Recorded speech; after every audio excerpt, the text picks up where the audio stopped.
welcome to this space. Welcome to my channel. We have the octopus and the swan. I'm shuffling up the water gnome animals because when I turned on my computer today, my background refreshed to a hummingbird. I was like, hummingbird? That's a card in the water gnome animal spirit. Well, the swan has come out. Also, this video was not sponsored by anything except for the message to consume controlled and uncontrolled substances responsibly. Hey, Zoda. I hope you're doing better today. Ouch. Also, I feel like the start of Pisces season was such a whirlwind. And I'm like, ooh.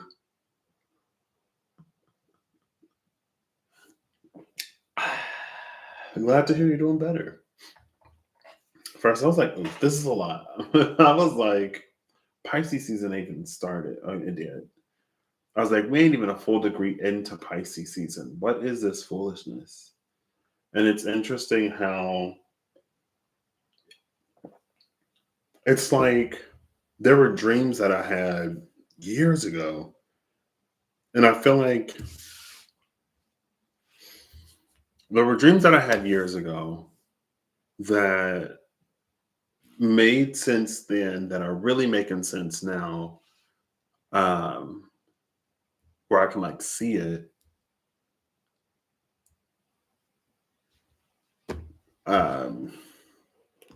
Also, Mercury is in Pisces. That's my excuse. I feel like, especially this past week, I've been extra just not somewhat tongue tied. Sometimes, my brain will just crash and then reboot and then start back up.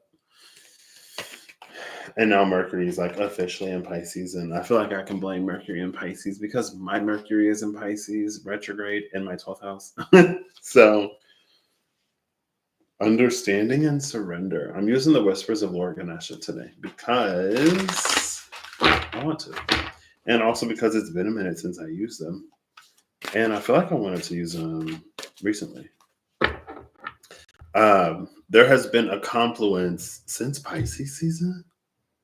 Since literally the day before. So the last day of the day before was so the sun went into Pisces at 10:30 p.m. Central on the 18th. And on the 18th, I'm pretty sure I had a conversation with my mom. And then I was talking to Reem and she said the same thing. And I was like, I don't like this. I was like, I am triggered. And then literally the next day was Pisces season. And I'm like, oh my gosh. And now that we are a few more days into Pisces season, I'm like, okay, I see what's going on here. I see the signs that were there. I always look there and I'm like, is that the full moon or is that my light? And it's always the light. Well, more often than not, it's the light.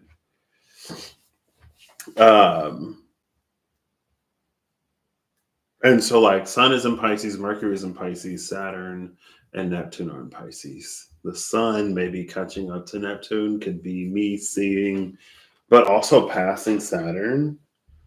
And Mercury also being there. So is it what? Sun, Mercury, and Saturn probably all within a few degrees of each other right now?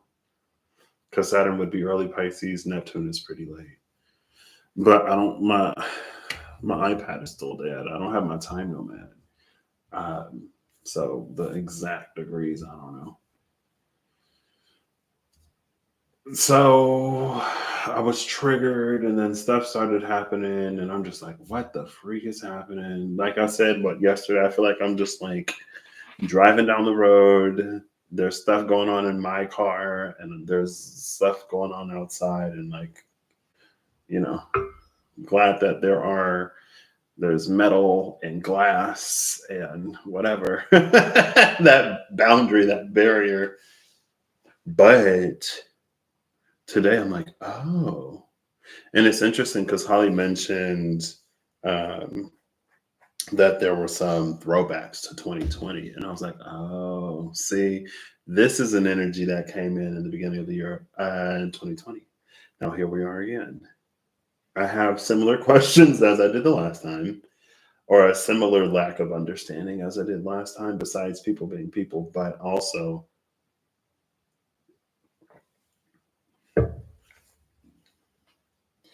it's a whole thing. Anyway, so another thing that happened in 2020 was when the world goes dark, shine brighter.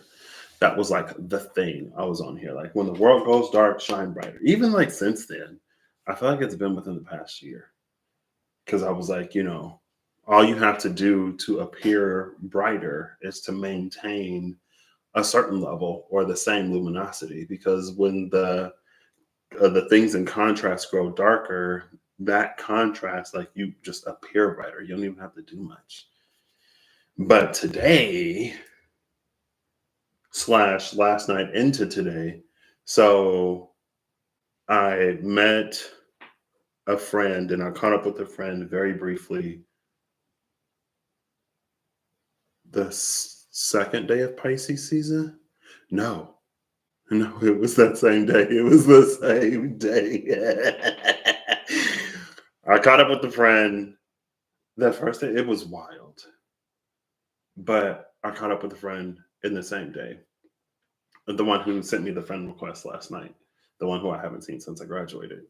So it was brief in person because I had to go. And then last night we caught up, and to see he's one of the people in my life. There are many people in my personal friend circle, people I went to high school with, people I've worked with, people I went to school with, people that I know who have gone through their journeys. And he's someone who was also gone through his journey and who has reached a point. And he had a really good question last night that I didn't have an answer to. Not that there is an answer. There is no answer to the question, really. But it was another one of those things that I feel like we don't necessarily. It's one of those things that I don't necessarily see talked about a lot, but it's also one of those things where it's almost like you kind of just do it. And the question was basically like, after the healing, after the shadow work, after everything is done, like what then? It's like in the process of like not only learning yourself, but maybe like also relearning yourself and how like there are no guides, there are no mentors. Well, he said no guides and no mentors. I know plenty of folk on YouTube who guide and mentor. Um, and then, I was telling him about some of my experience. And then he talked about because of the work that he's done, he was able to have a conversation with his parents in a way that he wouldn't have been able to have before. And it led to him like learning things in ways. And I was like, so you're kind of being the guide mentor, the mentor for them. Like you're helping them through it. But I was just like, wow. So anyway, that was last night. And then this morning is when like Reem, sorry, I don't know where he came. Maybe because I was just talking about my buddy. Anyway, she gave me a clue yesterday, a pretty big clue when she said the high priestess is holding the sword. Where was I going? See, I told you. I'll be like, and then my brain will just you're fine.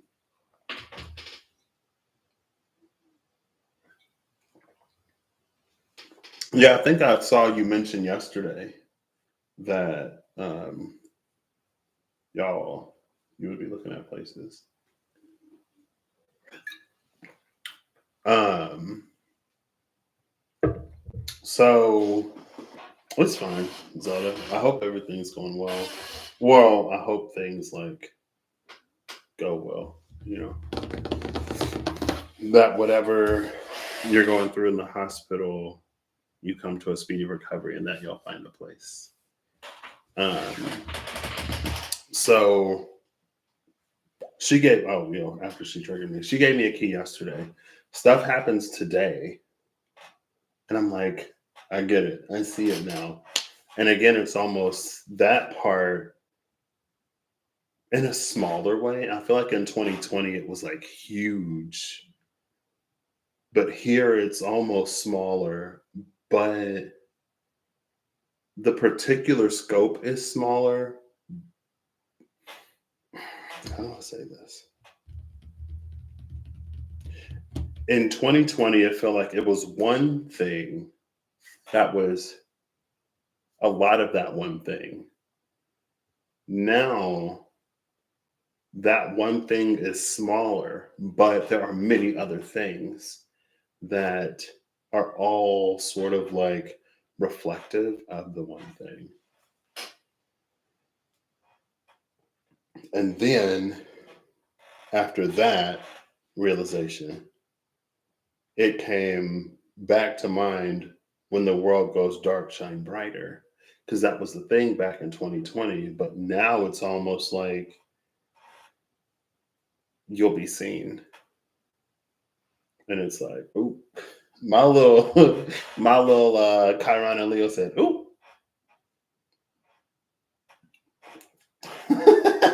And it's funny because for what my word is this year and for the messages, it's like partially messages that I've been getting, but also partially like there are things that I almost naturally, there are ways in which I naturally extend now that are reflective of the ways that I would naturally extend before trauma set in. And because they're so natural to me now, I don't necessarily catch them in the same ways that I would have caught them like last year or the year before that. Back when the healing was a little bit more active in certain areas of my life. But now that I've gotten enough practice, like being that healed, like the question of like, after the healing, after the shadow work, after all that, like what after that? What next? Like I've gotten enough practice in the what next for the things that were to be like second nature to be my new primary nature, and a new primary nature that's more reflective of the truth of who I am. Because I was pretty extroverted before I was a severe introvert. And that was trauma, trauma led. And it's funny because I was kind of talking about this again with my buddy last night. Um, which was also a callback to 2020. I think so. See, but it's like this is the quester. This is that Six of Swords that had Universal Mercury and it was heading back in the direction of the past. This is everything that was looking back. Because in my own personal life, like there were things that came up that triggered me in a certain way. And since then, I've been on my journey, I've been doing my thing. And now I can see, recognize, and realize how I feel differently about those things. Like what was a fear or a concern or a worry then is now like a yeah. And so I guess also in that way, my word for this year makes sense. My word for this year makes sense in a way that I don't. My word for this year makes sense in a way that the thinking part of me doesn't want it to, but the being part of me already knew that it does. Because now I can just be it and I don't have to think about it. Like it wasn't even a question. And my friend pointed it out. And I'm sure like many people have pointed it out. Many people who know me have been like, yeah, like you just up and did this. Like you would have never done that before. And like you're literally out there doing it. And I'm like, oh my gosh, yeah, I am. And it's not a big deal because I've gotten enough practice doing it. It came naturally to me. It was like just going to India by itself. My friend was like, oh yeah, like We didn't know if you'd come. And I was like, I told you I would be there. I told you I was not going to miss it. Of course I was going to come. And I went, and like all of the fear, all of the, see, now this is bridging, this same conversation is bridging to a different potential that I still haven't yet grabbed onto. But now that fear and anxiety isn't there either, which is strange. Honestly, which is very strange. It's very strange that it's not there. But this isn't the first time that I've been strangely not anxious or strangely not depressed. Like, see, 2019, when everyone, like, when I wasn't in school, I was unemployed. I didn't know how I was going to pay my rent, and I was starving, but I wasn't a depressed mess. And my friends would be like, "How are you?" And I'd be like, "I'm surprisingly good. Like, I'm surprised I'm not depressed. I'm surprised that I'm not spiraling right now.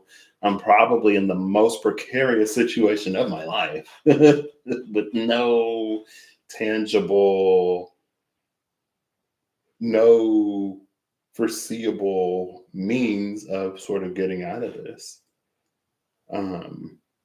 Because it wasn't like, okay, I'm gonna get a job in this time, and it wasn't like, okay, I'm gonna do this or I'm gonna do that. It's just like, but it was what I told myself and my mom and my advisor and the universe that I needed. It was like, when I'm in school, I'm too busy with school. And over the summers, I'm too busy working. And I never have the time to sit down and sort through mentally, to sit down with myself and work through mentally and emotionally this baggage that I've been carrying around since I was a child, that I've been avoiding every time it got a little heavy. And I was like, I have my allowance. It's almost like I had these tickets. I mean, it's not like a get out of depression free ticket, because I didn't, but it was like, almost like the floor. There was a ticket of a floor on my depression. And whenever I would sink so far, I would use a ticket and then just like naturally rise back up. And then I'd sink so far and use a ticket and naturally rise back up. Well, I ran out of tickets.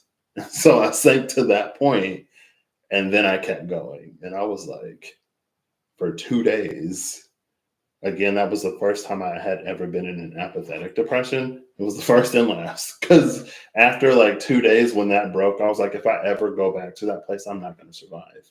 Like, if I would have gotten a thought, there would have been nothing within me fighting that thought. Thankfully, I didn't. Thankfully, I didn't have a means. Um, but I was like, yeah, that was darkest night for me. And I was like, okay, that's dark enough for me. Never going to come here again. Anything and everything I have to do, it's going to be done. Anyway, where am I going with this? I don't know. I don't remember. So I feel like I talk about this all the time. I feel like I've talked about this. And I feel like within the past week, since Pisces season, the few days of Pisces season it's been what? Technically 4 days? Technically almost 5, because it was the 18th. But functionally the 19th. I've realized how, like, I feel like in my mind, the things that I've experienced or like been through, the experience is like muted, or like there'll be things that I just like forgot. And these past few days, it's like, oh yeah, like I did go through that. Oh yeah, I did experience this. Oh yeah, like this is totally a thing that happens in my life, or this is a thing that I've been exposed to in my life. This is something that I have some knowledge on that I'd rather not have any. I'd rather not know anything, but I do, I guess. And also, like, again, like how challenging and difficult, because my life changed so dramatically for the better. But because it changed so dramatically in 2020, and because I've changed so dramatically in the way that I like handle events and just like interact with people and life as things come up, it's like sometimes I'm so disconnected from who I used to be then, which make some things difficult. Again, I don't know where I'm going with this. Also, 20 minutes in, I was going to mention this at the top of the video.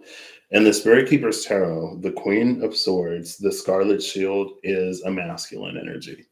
The swords and wands are masculine, pentacles and cups are feminine. So although it was the Queen of Swords that fights devil energy, it's like for some reason in the Venus, Pluto, Mars conjunction, it's coming out as Mars that is actually doing it. And it was that, like, because Mars, when it leaves, Mars had that energy of like, if Mars is showing up and it's like aggressive or violent, it's supposed to be, basically. It's because there's a right that needs to be wronged. There's a wrong that needs to be righted. There's a right that needs to be wronged. It's because there's a wrong that needs to be righted, and Mars is the one that does it. That's why the Queen of Swords, that's why Empress Venus was like, don't even pick up a sword. Don't do nothing. You're the part where you were supposed to contribute. You didn't add to the problem. You decided to, at the very least, not be a part of the problem. And beyond that, to be a part of the solution for whatever's going on in your life and whatever's for you to do. The actual tower that falls on that tower is literally Mars. The actual tower is that Martian energy that Mars came into when it conjuncted Pluto. Anyway, because I was like, well, here's the Queen of Swords upright, and then there is devil energy. But she had the eagle with the snake. That's order winning out over chaos. But again, that Queen of Swords, Scarlet Shield, is actually a masculine energy. So, just to put it out there. What else? I had that thought. So, when the world goes dark, shine brighter, then it's like, oh my gosh, what if I'm seen? Because back then it was just an emphasis. In 2020, it was an emphasis and a focus on maintaining luminosity, of not falling into the depths of despair and darkness and not separation, isolation, whatever. It was to sort of hold the line and to come into oneself more and more and more. And not to say it's just a parallel, especially at the top of the year, that again, like looking back on the cards that have come out, I see it. And people see it. It's just like, I'm over here like,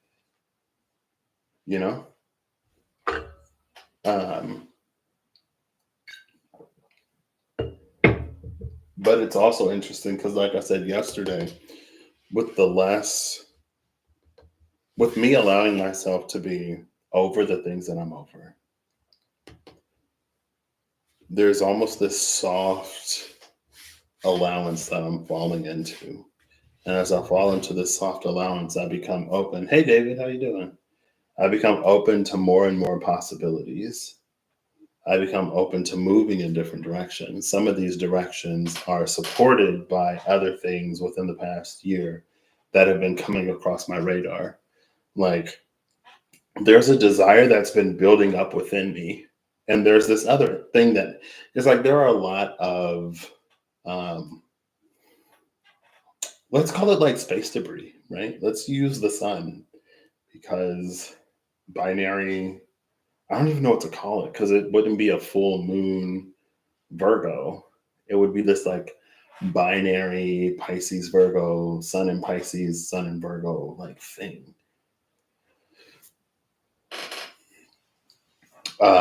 And then I was going to pull like 4 full moon in Virgo just to see what it looks like. But anyway, it's fine. We'll see. There's a whole bunch of stuff that I'm kind of like, well, I could do this, or I should do that. Then there's also the special project that I have that's been like, it's interesting, I guess. It's interesting. There's another line of synchronicity that is extremely intriguing, but in almost true Patrick fashion. I'm like, oh, that's interesting. Wow, that's really cool. That's like super thought-provoking. But also at the same time, like, let me play video games and just like zone out for like hours.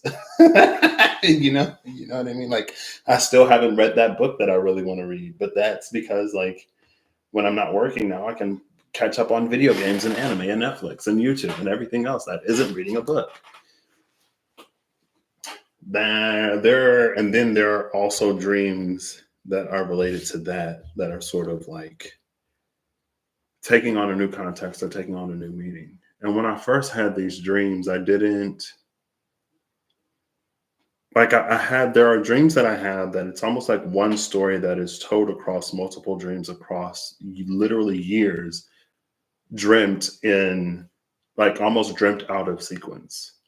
But from later, and depending on the day, depending on what, oh my gosh, I see how it connects today.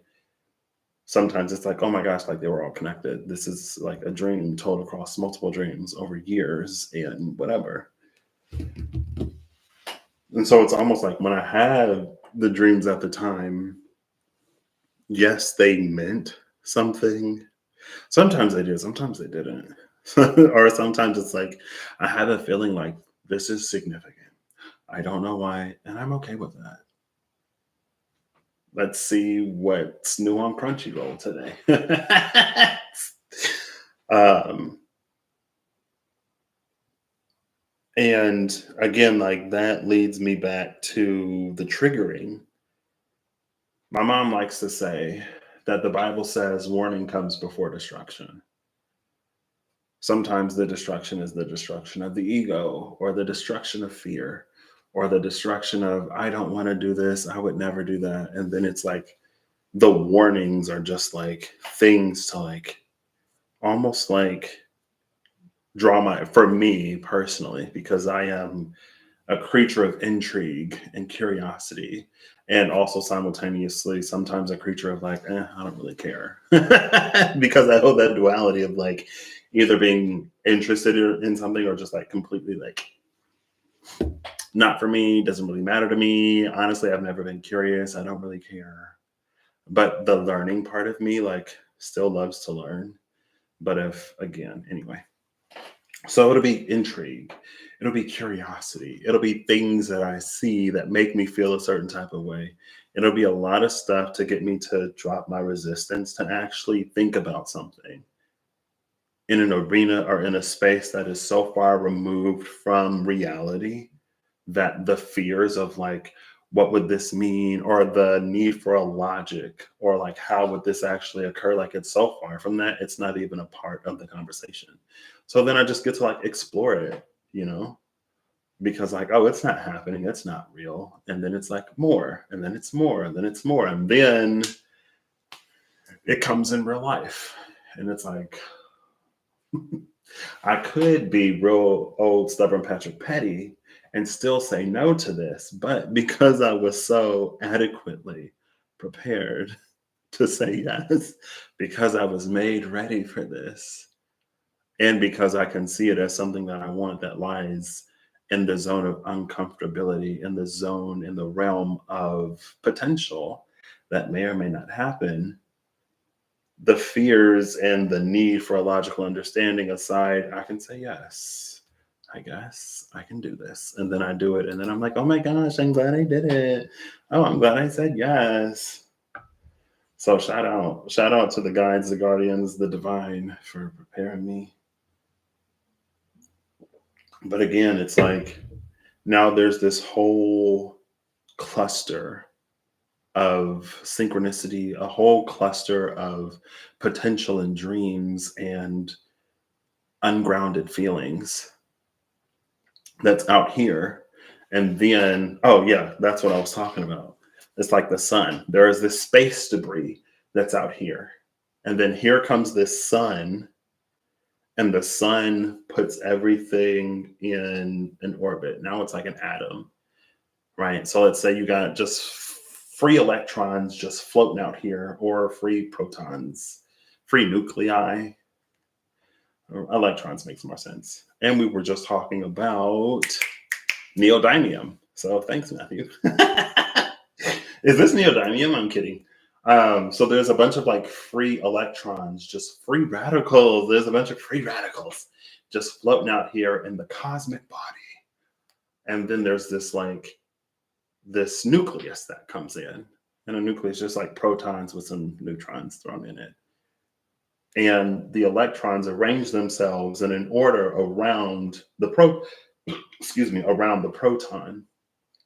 The sun arranges the space debris into a solar system. And now it's like, here's the opportunity that makes all of that like synchronicity, random stuff, all of these random thoughts, and like, wow, that would be really cool. Like, I kind of want to explore this. Like, oh, like all the synchronicities that I'm seeing around this place. Now it's like ding, ding, ding, this new opportunity that literally just came into your awareness on the day that your friend joked about you having a new opportunity in the same day, it coming into your awareness now after some time, because I'm Patrick and I'm working on me. Okay. I do some research and I find out, oh, one of the cities that this company has like a base in, has a presence in, is the same city that I've been seeing and that I've been almost feeling this longing to at least explore. And I was like, oh, okay. All right, fine. You got me again. You tricked me.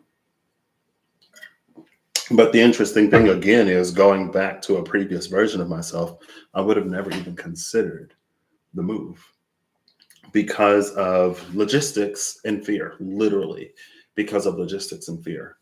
It's the reason why I didn't do any co-ops. It's the reason why, even if I was presented with an internship opportunity, I wouldn't have taken it because I was afraid. And I was like rightfully afraid. And there were a lot, again, it's like literally logistics.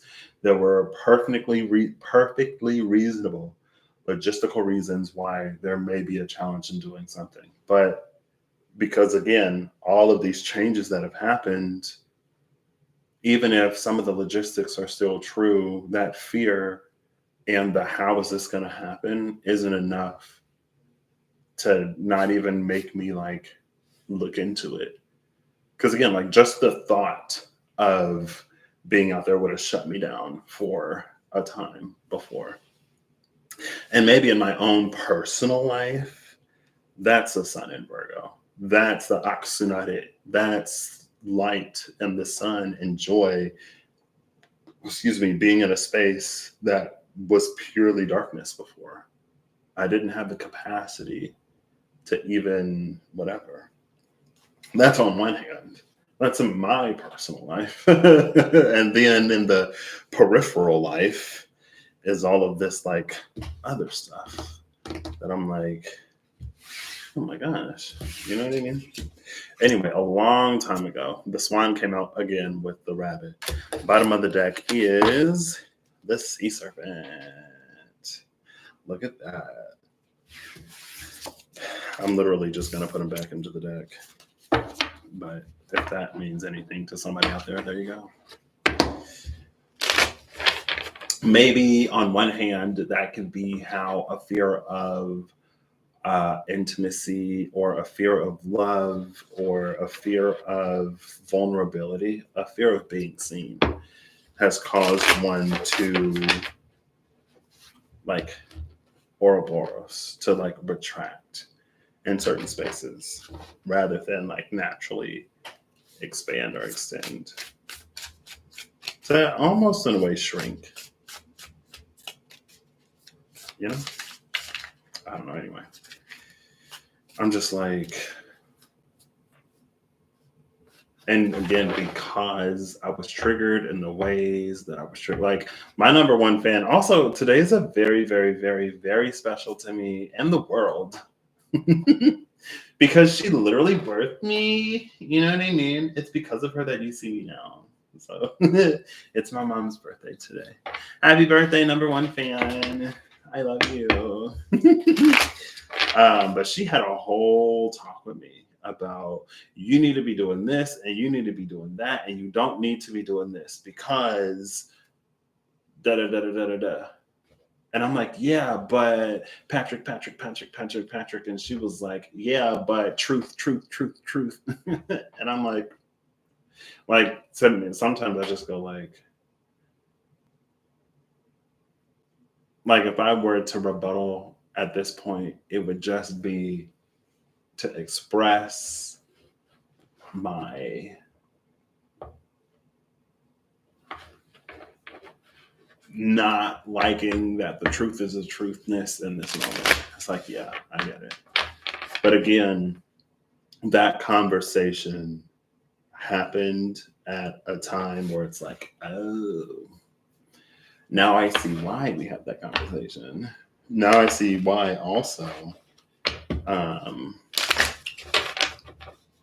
I kind of sort of had a similar ish, but not really, talk with my journey buddy. And I also see why there have been these messages that I've been getting. And again, there was one experience that I had that was the easy mode. There was an opportunity for me to be that and embody that in an environment in a situation where I was relaxed. So even though I might have been uncomfortable, it wasn't that big of a deal. And then eventually it was like, yeah, I don't mind. It's whatever. I get it. I understand. Now it's like, okay, you learned the information, you got the foundations, you got the basics, do it. And I'm like, no. Now I'm like,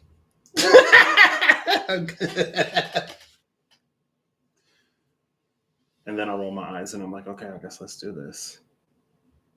Um, but Patrick, what are you talking about? Mind your business. The cards that just came out, the starfish, for regeneration. The healing of the starfish is a regeneration, is a regrowth, is a reattachment or a finding and a reintegration of, it's a reparation of broken pieces, a finding of lost or missing ones, and a reattachment. And again, it's almost that it's that question of like after I do this and after I know that, like yeah, my life is gonna be different or it's gonna change because I'm changed. But if the environment doesn't change, or if the world around me doesn't change, if I'm still in the familiar, how am I supposed to experience anything different? And it's like, the question was, it was almost like in this specific sort of time or instance that is a thing in my life all the time because my life is what my life is. Like I need a replacement for something because it no longer serves, because I realize that it no longer serves me to engage with it. And because like I don't need it in the same ways that I needed it. But now there's just like a void. What do I fill it with? And that's where it's like, I could have been like, what about this? Like, have you tried this? Have you tried whatever? But he was already at that point where it's like, it's a conversation with self. And it's a matter of self-discovery. It's a matter of, and I'm like, I get it. And also, I'm glad that you are where you are, you know, and it's just like you just find it, you just discover it, you live life and you make those different choices. You do the things that you've always wanted to do that you never did for whatever reason, or you do the things that, it's fine. This hawk is giving me the owl, but it's not the owl, but it's giving me the owl. The owl that sits in the tree of the Ten of Swords that's like, did you die? The vulture. It was vulture, earthworm, and some other card that was giving me the composting energy. The vulture is right after the starfish.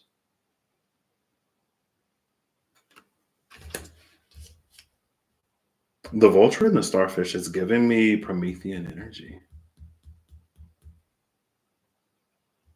But it's not the punishment of Prometheus, unless it is. But it is. It's not a punishment. It's almost like if there are things that don't work for us, if there are things that don't serve us, if there are things that keep us where we are and that don't move us forward in the direction that we want to go, in the direction that we're supported in going, then it's almost like those things will continue to like break off. Because again, like with the starfish, everything comes back together and then it reintegrates. But it's almost like with the vulture, it's almost like there's something that like it keeps failing, or it's like an engine that won't start, and it's because there's still a faulty piece in the mechanism, in the grand scheme of how one thing links to another, which is a very like metabolic sort of energy. Now we're talking about metabolic pathways, girl. Get into it. Gales. Anyway, sorry. And it's almost like the vulture is waiting for the thing to be disconnected long enough for it to like rot properly, for the vulture to come in and take it. But it's almost like we keep trying to reattach it. And so the moment when we almost don't need to fill the void, the moment when we just let it, whatever we need to let go, go. The moment where we let it go, the moment where vulture can come in and do its vulture thing and like decompose and transform, that's what this hawk is like waiting for. But this is a hawk that's in movement. Vulture is looking here, and there's been an energy for like your guardian angels, whoever is looking out for you, that reports to higher energy, the one that's been with you along your journey. When you accomplish whatever you accomplish, it creates this almost flag in the system. And this hawk is like going to deliver the message to the divine. It's like the starfish has regrown, has reconstituted itself. What needed to be removed with vulture has now been removed, purged, and transformed. Now it's like, now they're ready. Bottom of the deck is the snake. The snake. Hey, Holly, how you doing today? Patrick is the star. It's literally, it's hilarious that you mentioned that, because I sent a GIF to the friend with Patrick. Oh my gosh. Oh my gosh. I just got it. Oh my gosh. That's funny. That's hilarious. I did it to myself. I mean, I feel that way. It was like the GIF expresses feelings that I feel, but I sent the GIF in reaction to like something else. But now I'm like, I get it because I feel that way. That's literally how I feel. But then again, I go back to the conversation with my mom, and then the conversation with Reem, maybe that same night or the next day. Might have been the next day. I'm like, I'm low key like, please no. I am open to going with the flow. Just don't flow in that direction. There are so many directions that we could flow in. There are so many places. Oh, the places we can go. Anywhere but there. And then it's like, we're going there. And it's like, oh. Are we though? Because last I checked, I still have free will.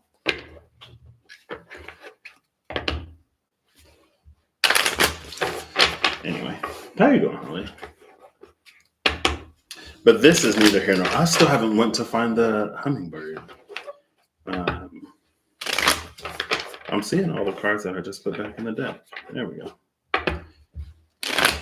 Okay. I kind of want to split the deck. Why am I... Oh, Cosmic Egg. Why am I splitting the deck? I don't know.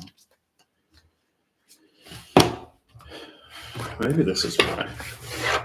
We have the Cosmic Egg that came out. The thing I like about the Cosmic Egg is almost giving me, it's almost like the egg is giving me Sagittarius, the snake is giving me Gemini. Oh my gosh, we literally see excuse me, this is apparently a thing right now. Ouroboros versus non-Ouroboros snakes and serpents. The sea serpent was in that Ouroboros configuration. This cosmic egg is not. Even though, from a certain perspective, it's like if you take a certain perspective, this would look like an Ouroboros. If you take this three-dimensional, like imagine that it's an actual egg with a snake coiled around it. But if you look at it in two dimensions, if you look at it as if it were flat, it may look like the snake would be like biting its own tail. It would look like a ring, but actually it's not. But the snake is the element of life. The egg is like all four elements, but it's like, okay, you got all four elements. Cool. What does that do? That's the the idealness of Sagittarius. Sagittarian, higher level of thinking. Sometimes to make those observations and to draw those conclusions, things have to be looked at in separation. And so, like in a controlled environment, this does this and that does that. And we can make all of these inferences and assumptions about the truths of these things because we can observe them in isolation. But the hard knocks, I don't want to say hard knocks, the lived experience of Gemini is like, I can do this and I can do that. These are things that I observe and living. I may not necessarily understand fully the scientific whatever behind it, but I can see these things at play in real life.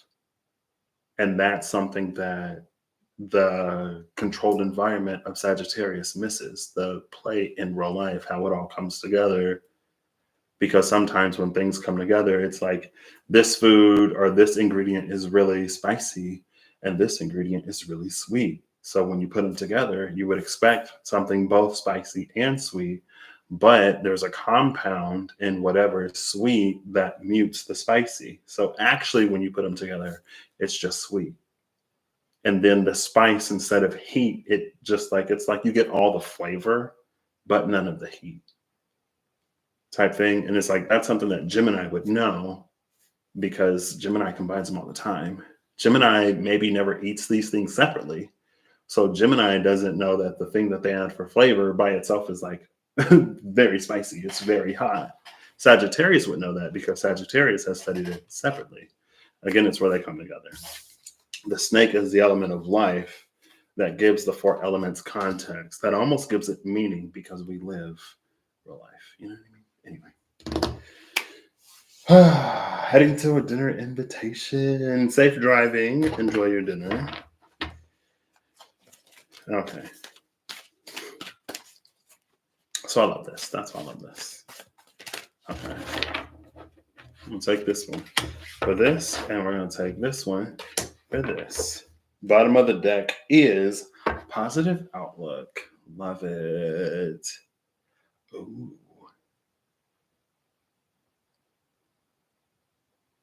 What's at the top of the deck? Understanding. Understanding is here again. Is this 19? No. 15. Where are my glasses? I've been drinking so many fluids. I had iced coffee, a mellow yellow, water. Now I'm drinking this. I'm going to have to go to the restroom. 13 and 29.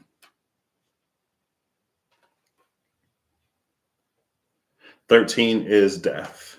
Death in the Tarot of Dreams had the snake that was not in Ouroboros, if you recall. I'm going to set this here for now. Am I going to read this first? Nah, that's fine. So I'm grabbing the left deck first. We have Eagle, Peacock, and Tiger. Eagle, Peacock, and Tiger.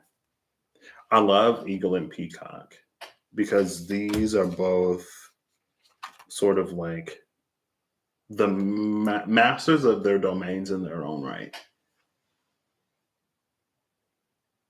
It's almost like Eagle is the master of a almost ferocity or a sharpness.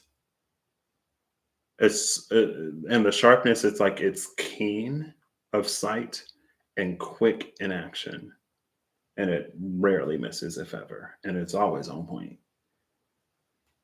The peacock is the master of the domain of beauty, something that we usually look at from the outside, but actually it stems from and radiates from the inside. And then we have the tiger, which is the master of its own domain in Patrick's world.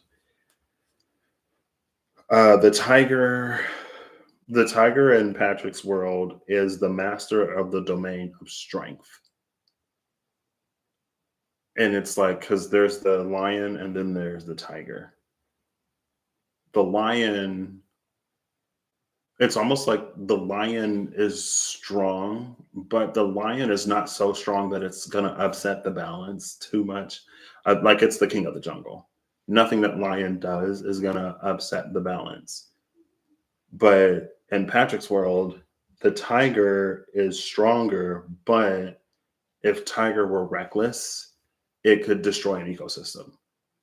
It could upset the balance and it could cause chaos. So tiger has to move with grace. So tiger has to, like, tiger is a tempered strength. Tiger is as strong as it needs to be when it needs to be, and no stronger, because it's like it's that level of, it understands delicacy basically in a way that lion may not necessarily, because it's the king of the jungle, and why does it need to? You know what I mean? So I guess tiger would almost break the scale of strength. And because it does, again, it has to conduct itself in a way that doesn't cause unintended harm. There you go. Because it can. Like, if a tiger doesn't know its own strength, we're looking for the hummingbird. Before and after the hummingbird. No hummingbird here. Card at the bottom of the deck is the bat, giving us full moon energy. Cool. Again, I saw something with bats. There were the bats that were flying out of the portal in the full moon in the Dreams of Gaia Tarot. No, the Tarot of Dreams. I saw a short about bats. I didn't watch it. I don't remember. And I was watching there's some game, I guess, where you play as a vampire and you're trying to be invited into the homes of people. And the people are AI. So you have to trick the AI into like letting you into your home so you can be a vampire. And then like you have a costume so you can become anybody. So if like these two people live next to each other, oh gosh, these two people live next to each other. This person lets in the vampire. The vampire assumes their identity and then they come over here and they're like, oh, hey, neighbor, what are you doing? It's like, it almost like it depends on, it doesn't depend on. It now has the benefit of an established relationship because it's assuming the identity of the other person. Like without the benefit of that established relationship, the vampire would still try to get in. So it's not like it's doing anything that it wasn't going to do anyway. Now it just has more access because of the way that it presents itself. But they like, you're one vampire, but you can switch costumes. You can present as a different person, you know. And I was like, this is, and then there was a follow-up game where it's like you have to break up AI couples. And I was like, okay, yeah, I don't need to watch this. I got to use the restroom though. So I will be right back. Oh my goodness. I'm going to break the seal. Oof.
Goodness.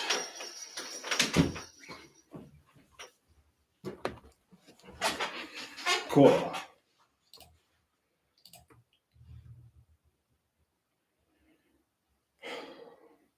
Why do I feel short of breath? So it's interesting that this bat is coming out under these three masters of their own domains. It's very interesting. Excuse me. That plays into this. This is the pile of it is what it is. Okay. Which is for me, I know what this means for me. I know what I'm reading from this. Under the bat is the frog. So another card of healing.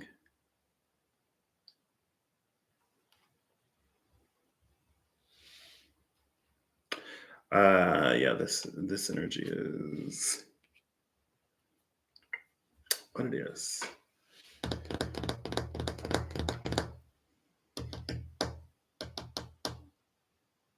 Maybe that's something interesting about bat is now it's giving me discernment. The bat may be my card of discernment. Not only because of the vampire that's impersonating the neighbors to try to get access to their homes, but it's giving me discernment because it's almost like the bat relies on basically sonar. The bat relies on echolocation. So it sends out a signal and it's almost like the sound interacts with the environment in a way, and the bat, when the objects bounce the sound back and the echoes and the way that sound fills the room, the bat can map it out. But it's giving me discernment because it's almost like if you take an object of a similar size and density to another object, would the bat be able to discern one from the other? Or to the bat, would it be like the same? Right? Like if I have one block that's this big and I have two blocks that's like this big, if I were to stack these two blocks on top of each other, would the block be able to differentiate the two?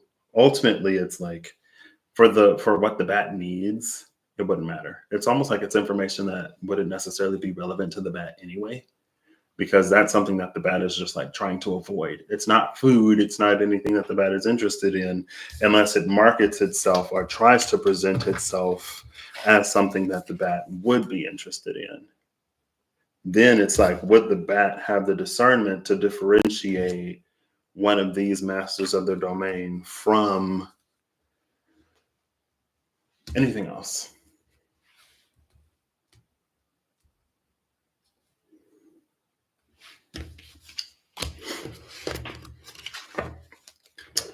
The Whispers of Lord Ganesha card is determination.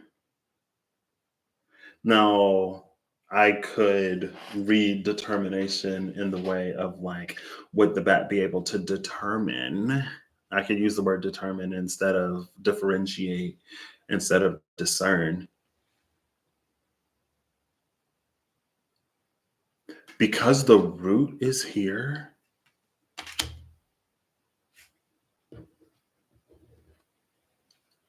um, so something that we say often is use your discernment, use your intuition, and use your discernment. And of course, I'm talking to my number one fan because it's something that I was thinking about yesterday or last night about how it's always like use your discernment, use your discernment. And it's like, well, what if someone doesn't have discernment? What if someone doesn't have the ability to discern? And so I was like, I asked my mom, I was like, do you think discernment is something that we all have? And then we had a conversation about it. And because I had the thought last night, and then I come across something that echoes back to 2020. And I heard somebody say, like, use your discernment. And I'm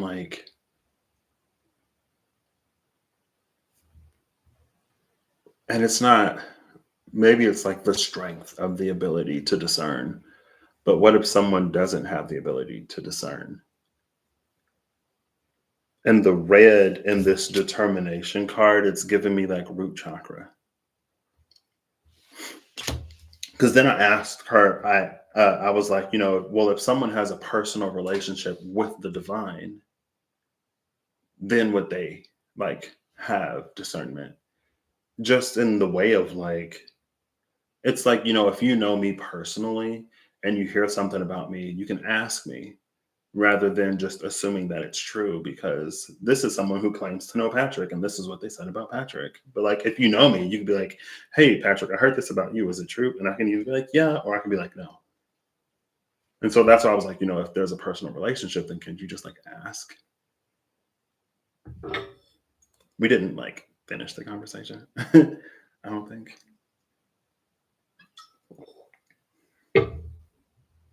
But the color of the root, it's good. Yeah. It's giving that 5 of wands energy, which is another. And then there's also like, I feel like there are things that I'm starting to understand within the past, I don't know how many hours. Maybe the solar flare has enlightened me. But I was just like, because I was confused about something that I was like witnessing. And I'm like, why is this so much a thing? Why is this so rampant? Is it because we live in a world of many truths? Or is it because we live in a time where truth is trying to be diluted with things that of various degrees of truth? You know what I mean? It's like there are 50 million, it's like the elephant. There are 50 million different things that the elephant could be because there are a billion people who are all blindfolded and putting hands on it. Some of those people will naturally come to the same conclusion. Some of those people may go, oh, this is someone that I respect, and that's their conclusion. So, ergo, therefore, too, it's my conclusion because it's their conclusion. Um, there's a whole bunch of like, it's fine. The determination with that 5 of wands energy was like, because of something that we experience in life, sometimes we project onto other things. Sometimes we project our fears onto them. Sometimes we project our hopes onto them. Sometimes we can't accept the fact that something is what it is because, like, what would that mean? Blah, blah, blah. Sometimes we need for something to be an answer because we are riddled with questions. But the red in this determination is giving me like, it's like, look to the root. It's root chakra energy with this solar plexus auric glow.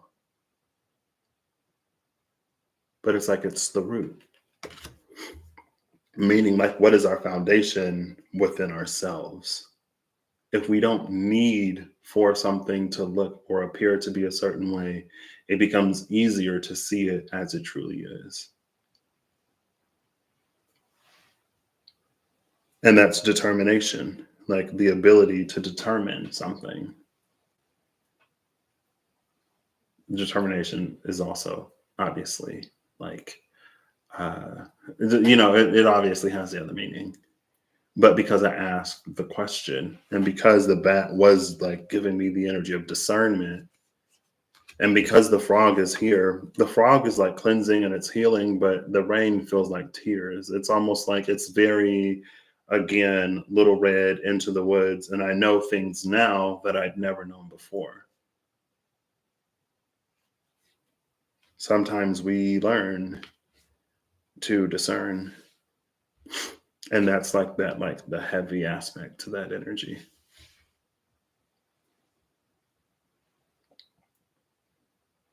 Also, because like Lord Ganesh's eyes are closed, it's giving me that like trusting one's internal sight or inner knowing. It's going within and it's checking with the divine that lives inside of you whether or not something is for you.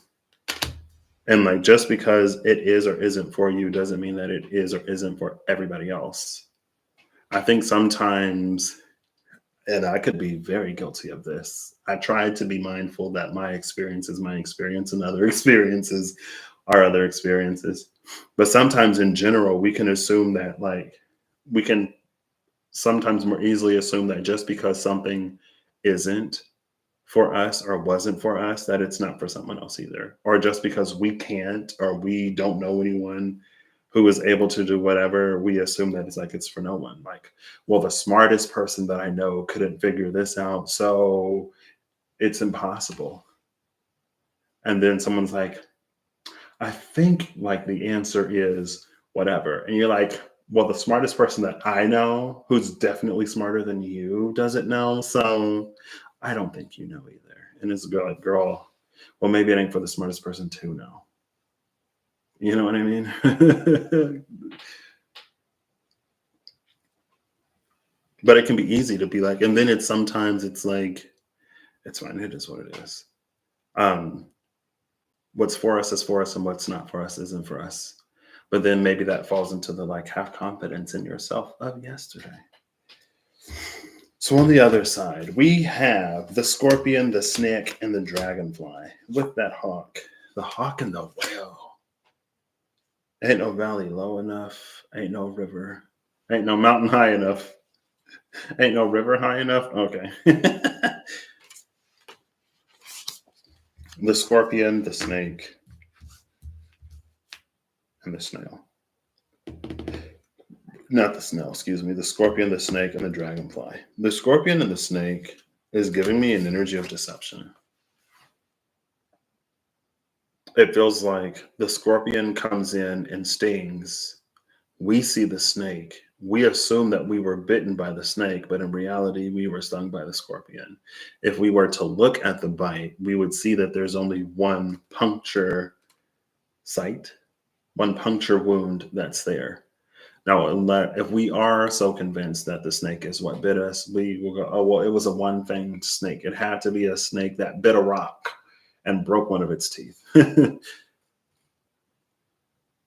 But it's this energy, and like they're both in the dark. Like there's what we see and there's what we don't see, and we attribute something about what we don't see to what it is that we can see. Maybe there's an energy of like what was done in the dark is going to come to the light, because it feels like with the snake and the scorpion, we see like these bubbles of light as if there is like a barrier that keeps the light from spreading. But the hawk is doing this. It's almost like the hawk is shredding the barrier to like let the light in. And that's why it's like things will be revealed. Maybe it's divine revelations because it's the hawk, and the hawk is the messenger. The hawk has that oversight. The hawk has a view of the situation, has a perspective that is very difficult to attain in it.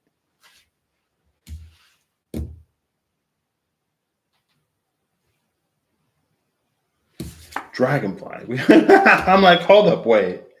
The hawk wasn't there. Dragonfly was here. Dragonfly to me is very intuitive, but it's also like an ancient knowing. An ancient knowing that could just be like there's something within you that knows. You may not know why you know, you may not know how you know, but you know. The hawk was at the bottom next to the whale. Dragonfly is almost breeding a little trickstery. It's almost like Dragonfly knows the truth of what happened, but it may not necessarily say anything. And I don't know if it's one of those. It's important for us to believe that we were bitten by the snake to go down a certain pathway, only to realize that it was a scorpion, which is almost like where this energy, which is one way to read the energy over here, with the bat that impersonates, or with the vampire that impersonates, with the bat who may or may not be able to discern. It's like, they look they reflect sound in a similar way to this other thing. If it's something that we've experienced before, then it's easy. Like if there are two things that we've experienced, it becomes easier. We narrow it down to like, is it this or is it this? If it's something that we don't even see, or if it's something that we've never experienced, then how would we know it's in the dark? Intuition, I guess. Anyway, it's like Dragonfly knows, but also the Dragonfly, it's like this is a portal. The Dragonfly is in a completely different like environment. You know what I mean?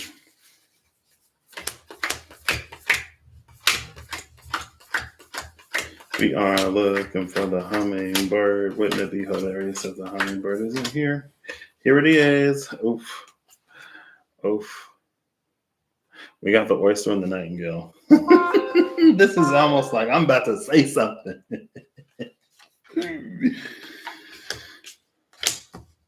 There are many things that are coming to the light.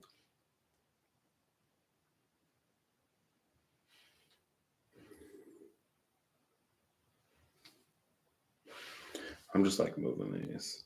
So there is a slot. Oh my gosh, it's the dolphin. The dolphin is after the nightingale. These two cards literally just popped out in the Rare and Spices reading. They did. The owl is there, which is interesting because it. I was talking about the hawk. I was talking about the hawk not being the owl, but having owl energy of like watching, witnessing. Or is it vulture? I think it was a vulture. It was a vulture. The vulture had that energy because like there was something that vulture was there to transform, to transmute, to shift, to change, to break down and then give back to the universe. But because the starfish kept trying to like attach and reattach, vulture couldn't get in and do its thing. Now we see the owl. The owl behind the dolphin. Cool. On the other side is the spider. Oh, the tangled webs we weave. Under the spider is the phoenix, which is it's almost giving more light in the dark energy.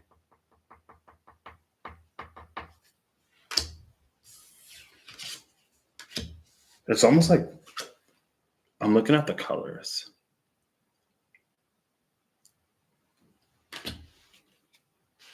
We'll just do this.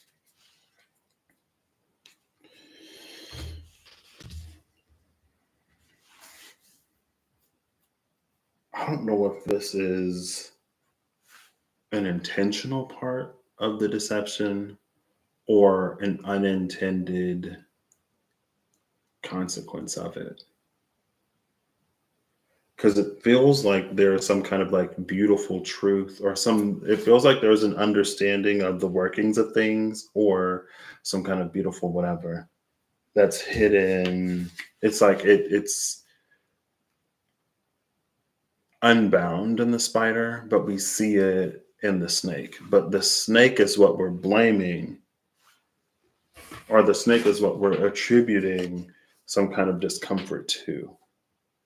Stung by the scorpion, blaming the snake, completely missing out on everything that is within snake energy. While again, the dragonfly knows the truth.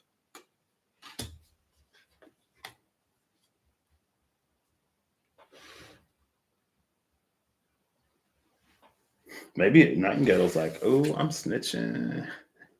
I'm saying something. The nightingale is under the dragonfly. The scorpion, the oyster is under the scorpion. So it almost confirms that, like, because the oyster withholds, it was a scorpion. Scorpion did it. Oh my gosh, the scorpion and the frog, the parable. Oh, it's like this. And we can see like this. We can see like these blues We see some blues down here. Dragonfly's like been running, like, oh my gosh, I finally caught up to you. It wasn't the scorpion, or it wasn't the snake. It was the scorpion. You didn't see it because it was dark. Maybe Dragonfly catches us in time. Maybe it catches us before we say or do something, and then we end up looking like however we look, because then it's like, oop, y'all done gotten rid of all the snakes, but in reality, it was the scorpions that's still lurking in the dark. The card that comes out over here is Empowerment, number 23. There's like golden grains.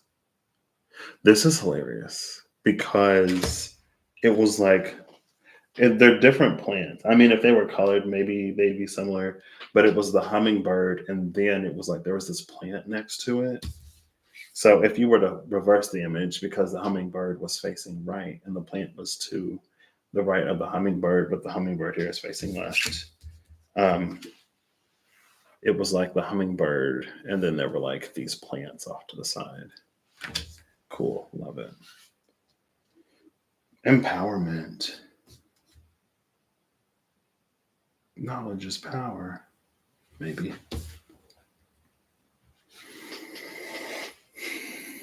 Again, we see that same internal, I almost wonder.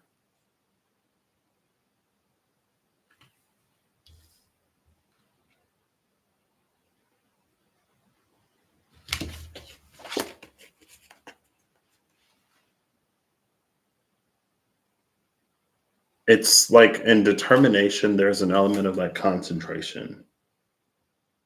Honestly, it's like it's bringing something up.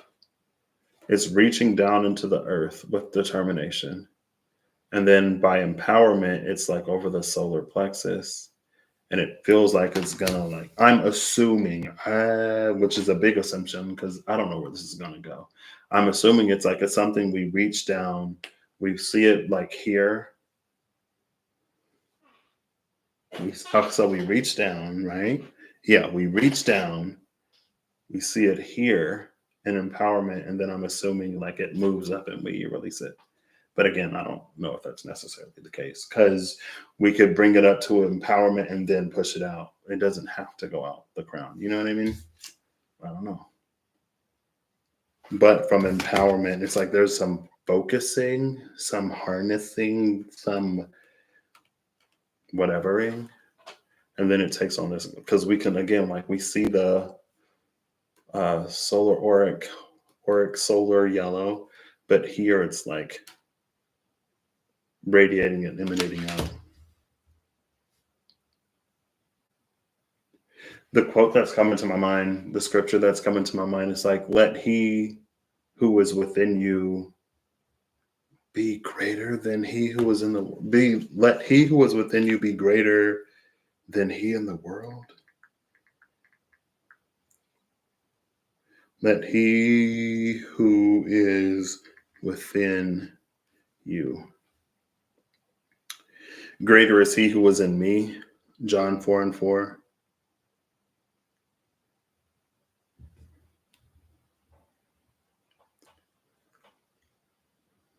Four. Matthew, Mark, Luke, John. John is the fourth book. I could be incorrect. I think it's Matthew, Mark, Luke, John. So it's the fourth book of the New Testament, the fourth verse of the fourth chapter of the fourth book in the New Testament. So it is a 444. You thought I was being facetious. Anyway.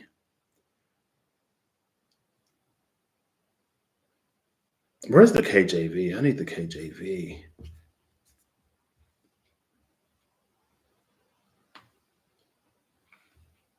John, New Testament.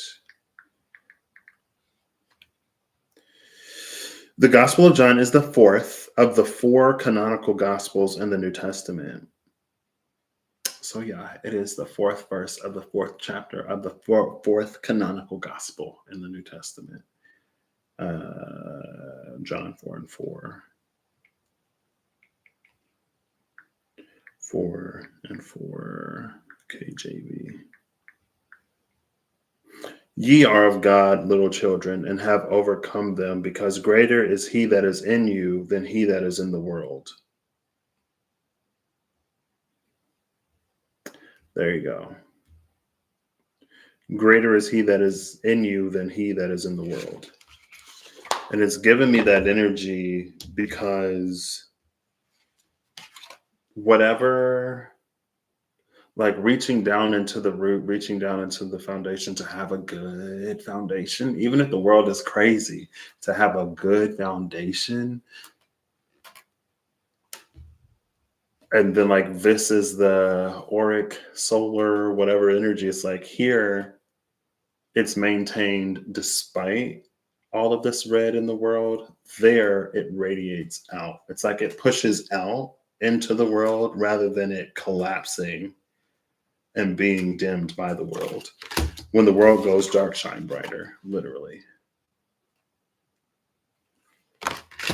But today was like, oh my gosh, does that mean that you'll be seen? Chiron and Leo says, no, you can't see me. Positive outlook.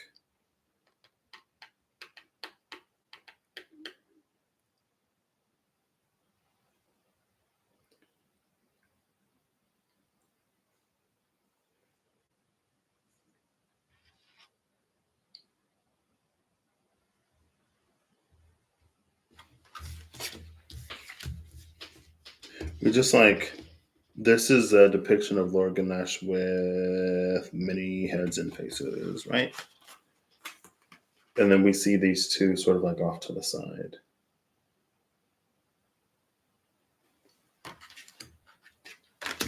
So maybe it will go all the way up. You know, who knows? What is hidden will be revealed is also the oyster and the nightingale. I think the oyster and the nightingale present an interesting challenge. The answer is empowerment. Okay. So this is an energy of like what is hidden will be revealed. But if there is a pearl in this oyster, the nightingale speaks light in a space of darkness. So it's almost like it doesn't speak the hurt or the pain or the trauma in a way that almost draws on sympathy and amalgamates it and creates this bigger problem. It's like it doesn't speak on it in a way that turns into like a pity party where like nothing is resolved or where no change is brought forward. It takes the pearl of this oyster and it speaks the pearl out into the world in a way that can be affirming, validating, compassionate, and set forth change or open up space for change. And that one, it's speaking light into the darkness of the world. It's this empowerment. That's why this is what nudges me in that direction rather than just like, is it this or is it that? Excuse me, it's because empowerment is here. It can speak on the past. It can speak on pain. It can speak on misery. It can speak on tragedy in a way, again, that brings change. And it doesn't have to mute it. It doesn't have to. It doesn't have to avoid it. It's not one of those, you bringing these things to our awareness is equivalent to you being the source of them. It's almost one of those, like, in order for us to work through it, we got to talk about it. We got to address it. How can we bring change, bring peace, bring harmony in a world that we are ignorant of? It's like you wouldn't even know what is missing. You wouldn't even know what is needed. It's like you showing up. Oh my gosh, it's low key missionary energy. It's like you showing up, doing all of this stuff, and then you're like, there you go, I made everything better. Meanwhile, the people may be like, that's not even what we like, that's not what we were asking for. You brought a whole bunch of water because I don't know, you follow somebody who says, like, oh, we're on a mission and we're doing this. And so, like, you just assumed that we need water because you're like, oh, that situation is like this is like, but we need like food. Thank you for the water, but we are still starving. Water hydrates the body and provides its own nourishment. We need nutrition. We need vitamins and minerals. We need substance. We are well hydrated enough already. And then there's this like, oh, I'm so great because and it's like, but in reality, the thing that we were sent there to address or solve or resolve remains unresolved because we didn't have ears to listen or eyes to see. I was going to say eyes to speak. And then that's where my brain was like, eyes don't speak. Unless, they say the eyes are the window or the mirror, the window to the soul. And then, then they do. Eyes can say a lot, like, they can speak. But if I were to start talking out my eyes, that'd be weird, right? All right, Holly, enjoy dinner. We got to know, And it's like, we're no different. If we are in the space of, I saw the Five of Pentacles yesterday. If we are in the space of wanting or needing assistance, we want to be helped in the ways that we need to be helped, right? And maybe maybe it's more about capacity than desire. Because maybe there are some people who have an immense desire to help and be helpful, but sometimes they aren't. And it's like when you season food before you even taste it, how do you know what it needs unless you listen? How would you know unless you are open to being made aware? But if we can't even listen, or if we can't even see in truth without projecting whatever we project onto it for whatever reason, then who's to say if we're actually even really like helping? You know what I mean? Like if we're treating a snake bite, if we're treating a patient that has a scorpion sting, that's been stung by a scorpion, as if they were bitten by a snake, that person could die. And it's almost like to reverse it's almost like there's this snake, again, going off the water example. Like there's a snake that is very deadly in an area, or there's a snake that's like, there's a lot of snakes, or it's the only like snake in this area that has some kind of venom, right? And so the antidote to this venom is a derivative of the venom. So if we treat the person as if they were bitten by a snake, we are poisoning them. We're giving them a derivative of a venom. Now they have a toxin in their body that's trying to counteract whatever, but there's nothing for it to counteract. Now it becomes a problem when it was a scorpion sting. Sometimes we can actually make things worse when we don't have that capacity to listen. We can create problems where we try to create solutions.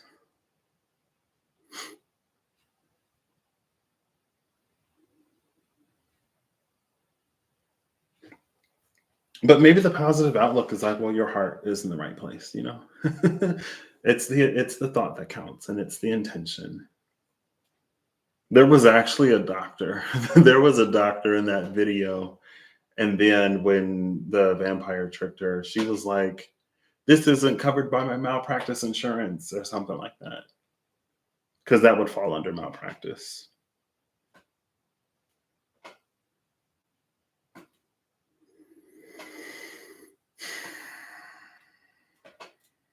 But positive outlook and dolphin. Let's give me a happy spin. It is what it is. The happy spin is we have the capability and the capacity to be of actual help, to be of actual benefit, and we can move the world because all of this golden grain is giving me Cronus energy, is giving me golden age, golden era energy. But it's made easier to get there again when we can listen. We take the pearl, we take the pearl inside the oyster and we speak that. Again, it's just like what's true for whoever it's true for is true for what's relatively true is true for those to which that truth is true, to which that truth is valid. And so, like, if thinking about something negative or if thinking about the bad things or whatever it puts you in a vibration to manifest and to attract more bad things, then turn a blind eye, ignore it. It's not for you to address. Right? There are many, many, many roles. There are many, many, many things. There are many, many, many ways in which we can help. And we don't have to be everything or everybody. You know what I mean? We don't have to do the thing that other people are doing or that someone is pressuring us to do if it's not our thing to do, if it's not our way to contribute. Right? But sometimes in order for things to be changed, we have to bring attention to them. And somehow there's this misconception that's rooted in a projection of a whole bunch of stuff, probably, or like you're popping my fantasy bubble where it's like to be the person who brings these things to awareness sometimes is to be treated as if you are the source of those things by people. And it's like, well, you said you wanted to help, right? You said you're sent here to help, right? You said it's your mission to help, right? You're the doctor who is responding to this emergency scenario. How are you not going to look at the patient on the table before you just start cutting into them or giving them medicine? How are you not going to listen to your patient when they tell you how they're hurting? Like what I don't know. But we can be empowered for those whose role, purpose, function, or mission it is to assist in those ways. You can be empowered to look into the dark, to have an awareness and an understanding of the aches, the pains, and the woes, but to take the pearl of that, because there is a pearl, there is a light inside the darkness of this oyster, and to speak that or to address that or to work with the energy of the pearl inside of the oyster. You're not perpetuating oyster energy and being a whatever by like taking the pearl and sharing the pearl. But again, it's like seasoned food you haven't tasted, healing. It's like how do you know without that awareness? And sometimes having the awareness or having an awareness is a part of the solution, is a part of the answering of a prayer. But if we can't look beyond that, if we don't have the ability to discern or to determine when something is a challenge that we overcome to get to where we're going, versus like determining and discerning something that is truly a distraction or whatever, like, it's all in the family. It's in the same thing. And then we have this cosmic egg. Now it's like the cosmic egg is the potential. Oh my gosh, that's it. I was like, I'm feeling this spider as this egg. Raccoon, where did the spider go? Where did I put the spider? Fine, no spider. We don't need the spider. The snake is coiled around this cosmic egg, which is the seed that is responsible for the harvest that we want to, the seed that is responsible for the crop that we want to harvest. There you go. Hey, Care Bear, how you doing today? I'm doing Well, oh, it's 11:11 p.m. Thank you, Care Bear. Well, it's 11:11 p.m. Eastern time, and my laptop is on Eastern. And my Dunkin' order was number 111 today. So yesterday, solar flare, AT&T has no service. There was like one person up in the lab whose phone worked. And my coworker was on the phone doing something, and I was like, her phone, like, maybe she had set her phone down or something. I don't know. I noticed it was 11:11 on her phone. And I was like, it's 11:11, make a wish. And she was like, what?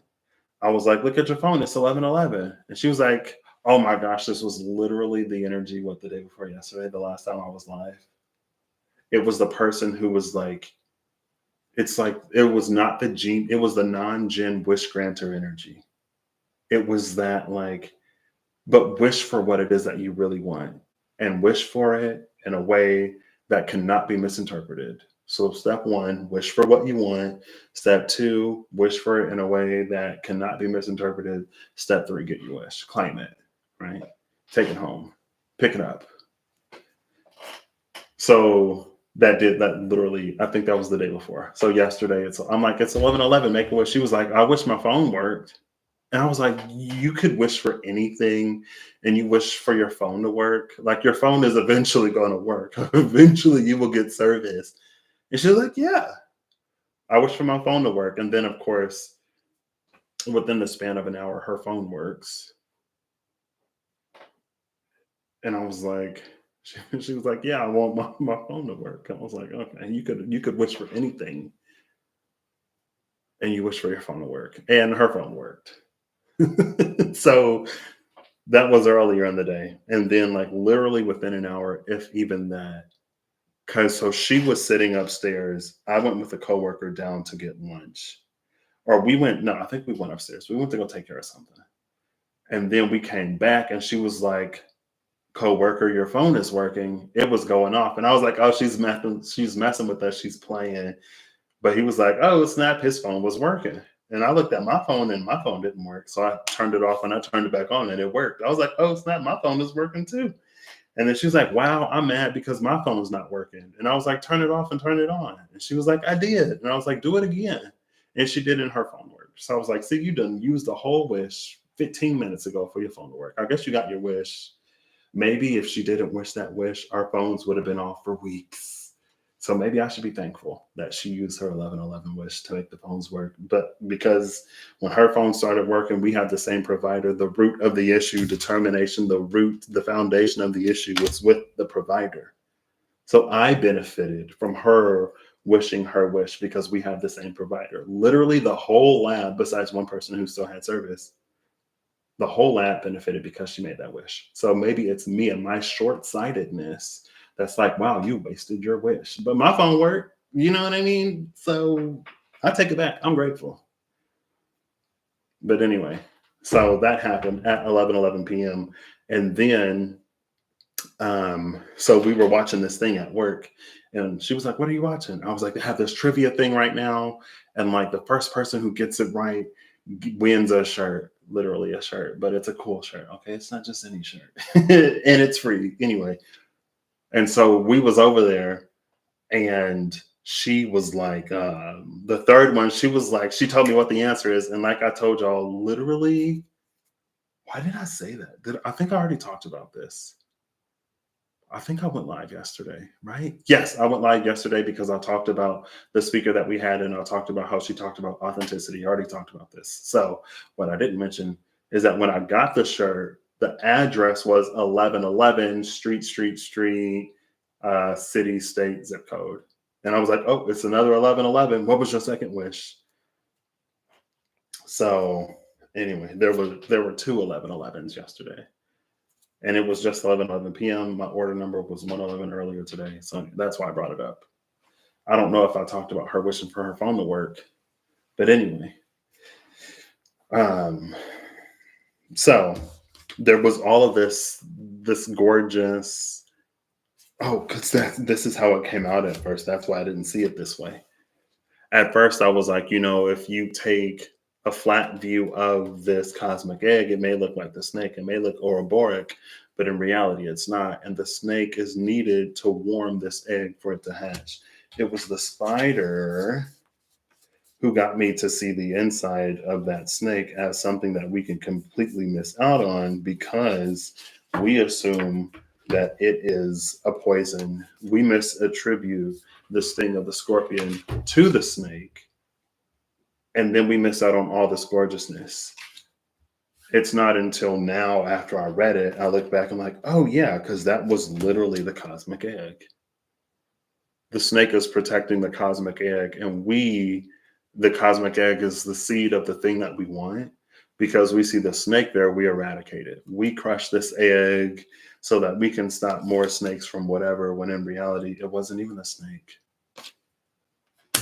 And if we had been present enough and aware enough, and whole Patrick tangent that we don't need to go on, it's fine. Positive outlook. Positive outlook don't mean whatever. It don't mean we can't tell the truth. You know what I mean? Literally just talked about that. But anyway. Positive outlook. This is positive outlook. Positive outlook doesn't mean that I now have to be like, oh my gosh, like let me not be too whatever. This is positive outlook. This is empowerment. This is positive outlook.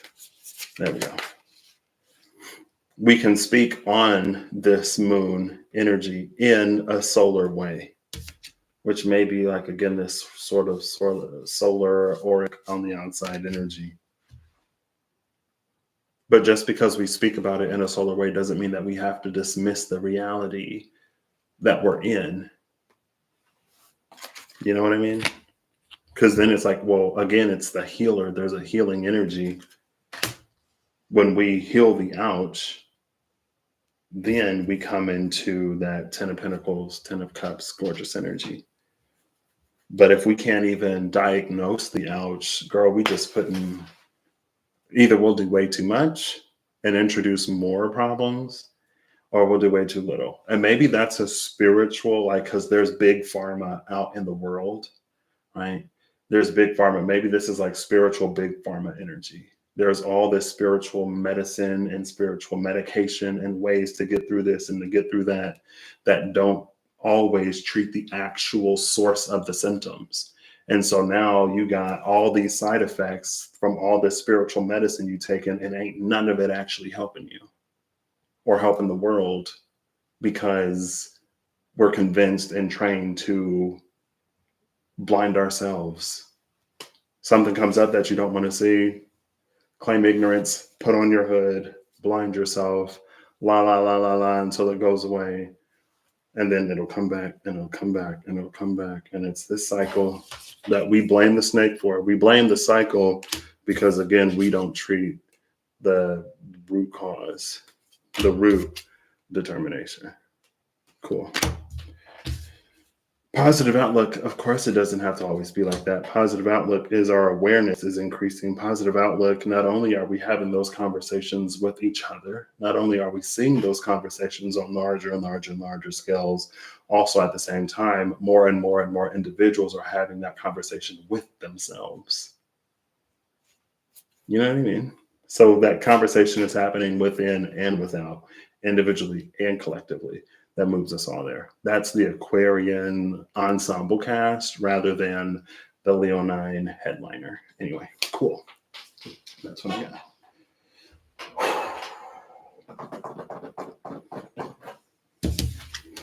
I didn't even have to read the book. And that is this understanding. Because 13 is death, but it's also rebirth. And how can you be reborn if you don't even know why you died in the first place? You just die again. You know what I mean? I mean, not really. But anyway. Toxic positivity. Toxic positivity is a thing.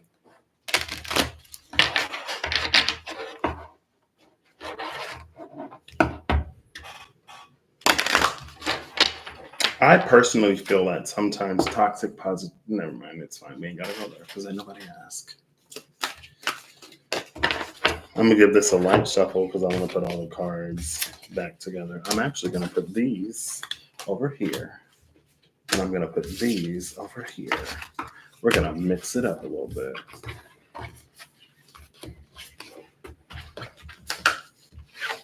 Cool.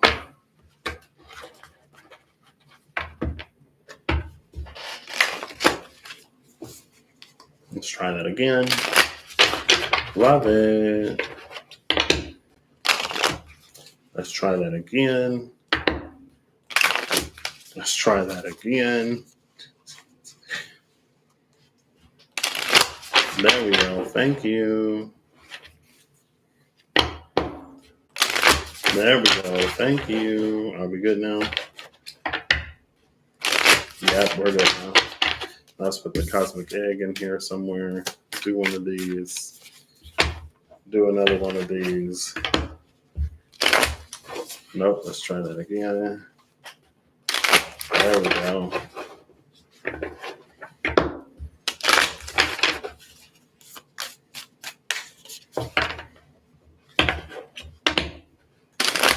All right. Final animal, please. Almost dropped a few. Oh, there we go. You see that? When the world goes dark, shine brighter. Bottom of the deck is the phoenix. When the world goes dark, shine brighter. That was the light that was born in the darkness. Oh my gosh. The phoenix and the firefly. Gorgeous. And the shark. The shark is behind the phoenix. Cool. See, this is like internal phoenix, external firefly. But when it's dark enough, that firefly is pretty, it's plenty bright. It's plenty bright.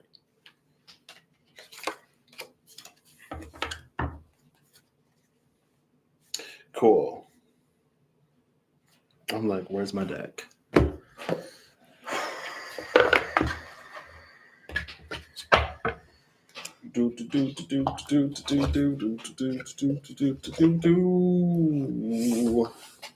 Again, there's a whole new context that is being brought to the realm of these dreams. And one of these dreams was coming to my mind, and then I'm like, oh. It's almost like, it's fine. That's a Patrick insight. I don't always have to share what it means for me specifically, you know what I mean?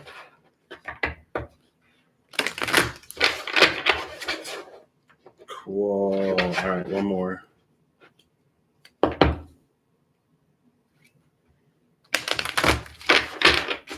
right. Immediately. Ooh. Bottom of the deck is determination. The card that came out, 2 cards came out. Oh.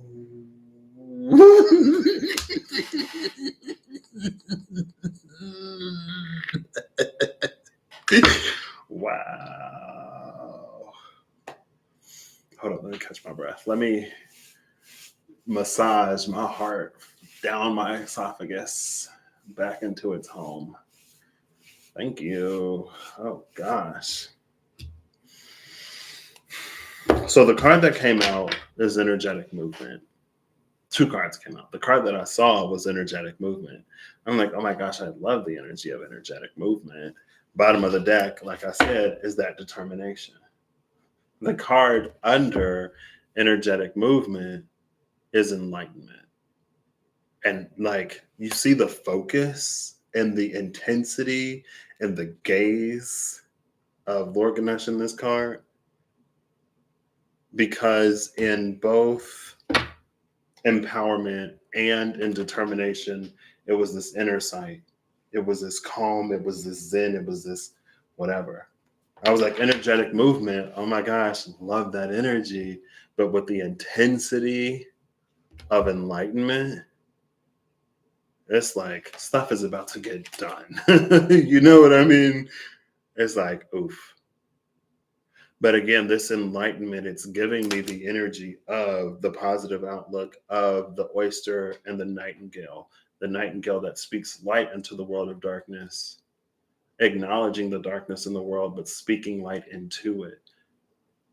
an ability, and that was the big idea, was actual healing and medicine with air that came out in what's the big idea. But again, you can't, it's like, how do you properly, and it's a thing.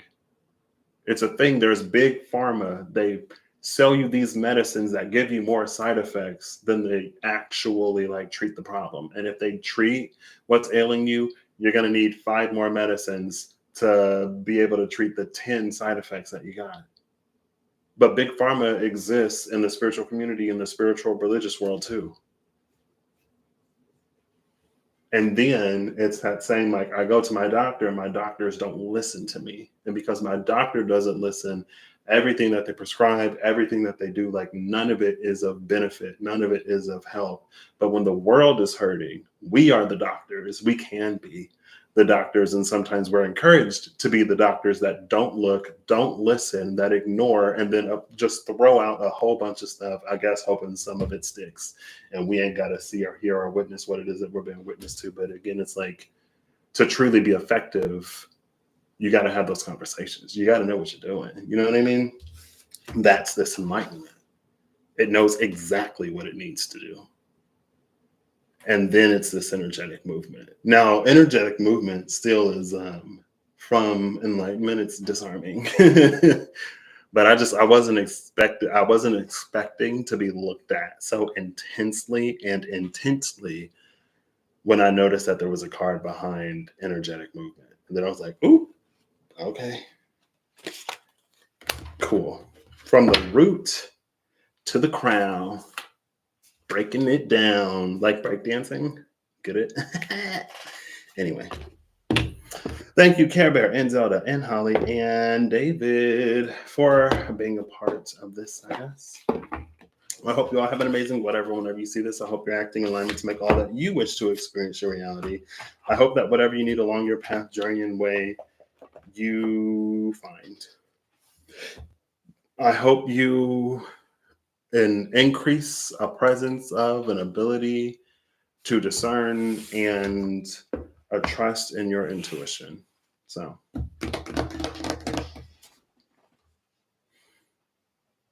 yeah.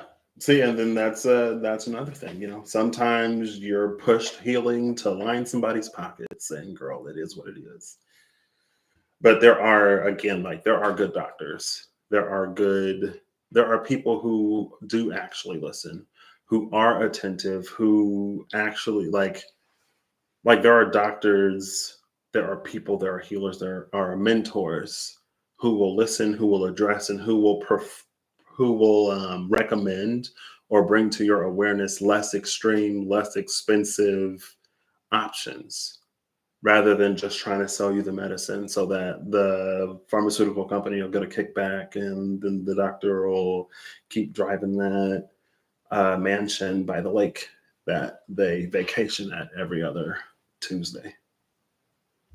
Right? Just to say, like, and David, thank you too for being here.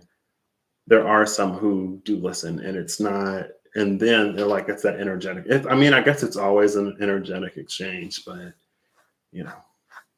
anyway. Cool. You caught everything that you needed to catch, Care Bear. You ain't even got to watch the beginning. All right. I will see y'all next time I see ya. Happy full moon Virgo, I guess. I didn't do that. Well, I use the watermelon tarot. I don't feel like using the Gilded Tarot Royale. I just used it.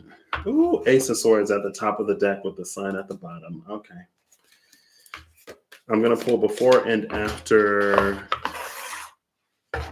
Should I do before and after the sun, before and after the moon, and then before and after? Oh, girl. I'll pull before and after the sun and the Hanged Man. Then I'll pull before and after the moon and the Hermit, and I'll just show you the cards because it's already been almost 2 hours. Cut it. Let's go. Pulling from the top. We got the Two of Swords, the Star, and the Son of Cups.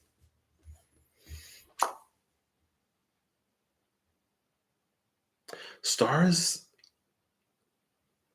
There was a star, and there's something about water right now. There was the star and the Palace of Cups yesterday. And the Regis Pisces reading, there was the star and the King of Cups. Here, it's the star and the Son of Cups. Like there's water.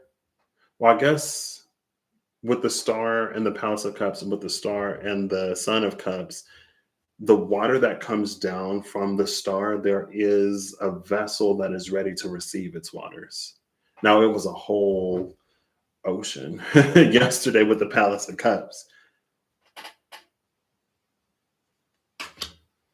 There was a different directionality to the water and the star, to the water of the star, and the Pisces read from the Rare Gazelle, but it was like it's because of what was necessary. You know what I mean?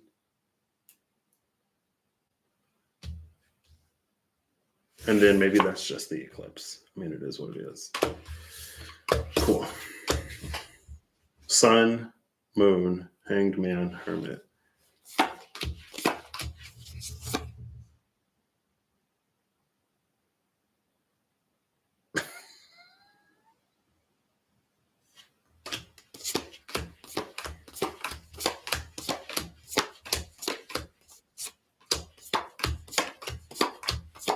Hangman. Oh my gosh, we see a card that we saw, and the hangman also popped up in that reading. And then this card also popped up in that reading. Cool. Oh my gosh. And then okay, so before the hanged man is the Father of Pentacles, and after the hanged man is the Ten of Swords. Father of Pentacles and the Ten of Swords.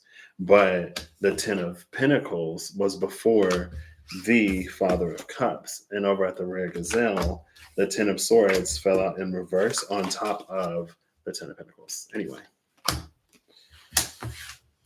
that's Piscean energy.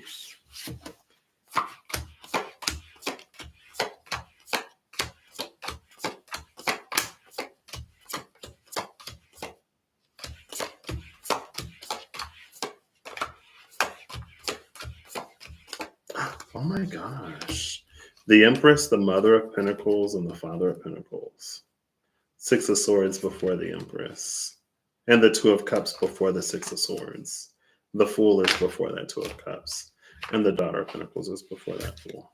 Eight of Cups is after the Father of Pentacles. And the Two of Wands is behind that. And then Temperance. Cool. Got it. Ace of Swords. Oh. There's the Emperor again. Emperor, Hermit, Seven of Wands. It's interesting that Pisces and Virgo came out before the sun or the moon. The Ace of Swords came out before the Emperor. And then here's Temperance. So that whole string of cards, Temperance, Eight of Cups, Father of Pentacles, Mother of Pentacles, the Empress. Oh, well, there we go. This is everything between the Emperor and the Empress that came out before Virgo. Cool. Love it. Empress. And the Six of Swords, Two of Cups. The Fool. Daughter of Pentacles, Four of Wands, and Death. Okay, so we can stop there.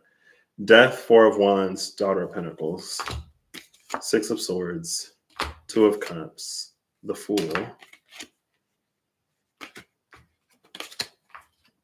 There was the Fool, and then the Two of Cups, and then the Six of Swords, right? I think. Then it was the Empress, Daughter of Pentacles, Mother of Pentacles, sorry. Empress, Mother of Pentacles, Father of Pentacles, Eight of Cups, Two of Wands, Temperance, and then the Emperor. Oh, look at that. When the world goes dark, shine brighter, and the Hermit, but then it's being seen in the Seven of Wands. Cool. Also, in this same Two of Swords, that was our first card, we see the same eclipse energy in the Emperor. Something about Mars. Cool. All right. And then the Ace of Swords. Ace of Swords was, I forgot it was there. Ace of Swords was before the Emperor. Oh, the Ace of Swords is before the Emperor. At the beginning of the, well, not what was meant to be, I think it happened about 20 minutes into the video. I mentioned how in the SKT, we saw that the Queen of Swords, or the court energy that occupies the Queen of Swords, the space of the Queen of Swords, was actually fighting devil energy. But the Queen of Swords in that deck is masculine. So air, fire, masculine, water, earth, feminine. So what you get is a feminine king of cups, king of pentacles, and a masculine queen of swords, queen of wands energy. So I was like, it was actually masculine energy. It was Mars that had that sword. Ace of Swords with the Emperor is here. Cool.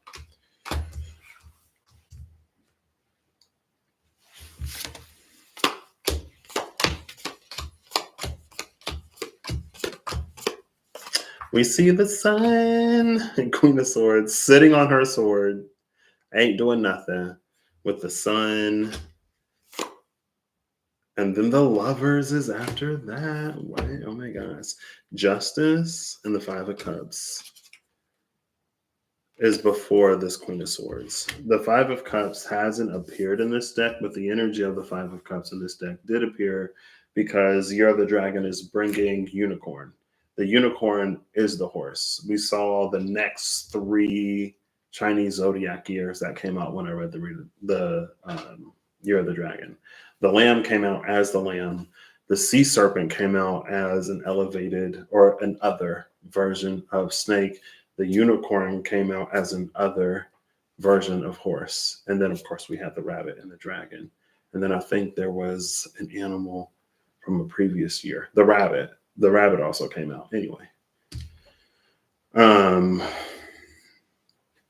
See, maybe like the Queen of Swords and the Lovers, maybe this is divine feminine energy. This is Venusian energy.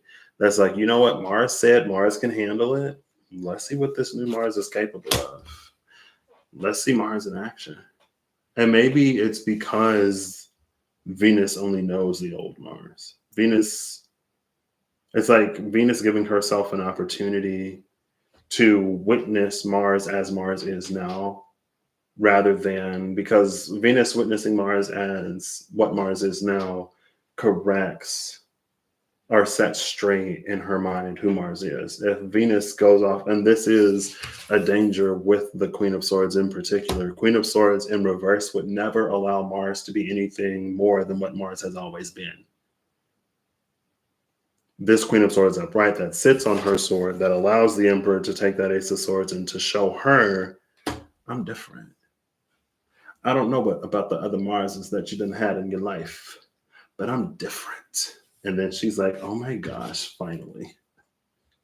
Because the Queen of Swords is capable, but just because she's capable doesn't mean that she wants to have to do it. You know what I mean? The Queen of Swords could do everything on her own, but it doesn't mean that she should have to. And it doesn't necessarily mean that she wants to.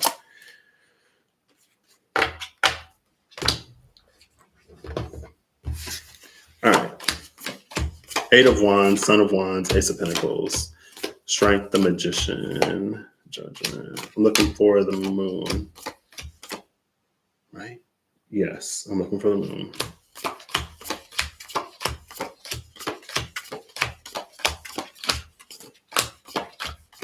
There we go. Son of Pentacles. It has the same moon as the moon. And the Daughter of Wands. Interesting.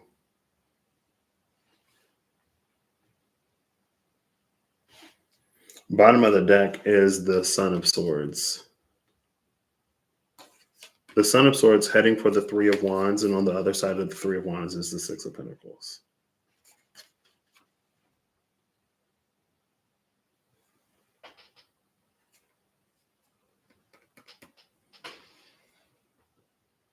Oh, snap. That makes sense. I can see why you love it. This energy is actually very interesting. The three, this whole energy is interesting. Three of Pentacles, Ten of Cups here. It was Ten of Pentacles yesterday. But the energy of the Three of Pentacles, specifically from the SKT, came out because of all the portals and because the portals and doorways that we saw. And the three, it was death. It was the moon, the necromancer, the archangel of healing, the Three of Pentacles, the Empress, and then whatever card was after the Empress. Again, I don't remember. But that energy came up here. The Three of Pentacles is with the Ten of Cups. Almost like this is almost deconstructed snake, deconstructed cosmic egg, deconstructed. This is starfish. Here it's deconstructed. Here it's reconstructed. Because in the cosmic egg, we saw all the colors. Within the snake and in the web of the spider was all the colors. Here it's deconstructed because we see the colors separately. Here it's reconstructed because in each cup they are all present and together. And then with the Three of Swords under this Ten of Cups, now it's giving me almost like heartstrings type energy. Cool, love it. This daughter. Okay. I'll put these back. And there we go. Ten of Cups was at the top. This energy is actually very interesting. Are they jellyfish on that card? I don't think so. These, I think they're just cups. But if you see them as jellyfish and if jellyfish means something to you, then sure. This is interesting to me because this sun, is this dragonfly nightingale? Because we saw the portal with the dragonfly. But anyway, what's so interesting to me about these cards is that the Son of Swords, there we go, has an awareness of what's going on the other side of the portal. The Son of Swords knows that something,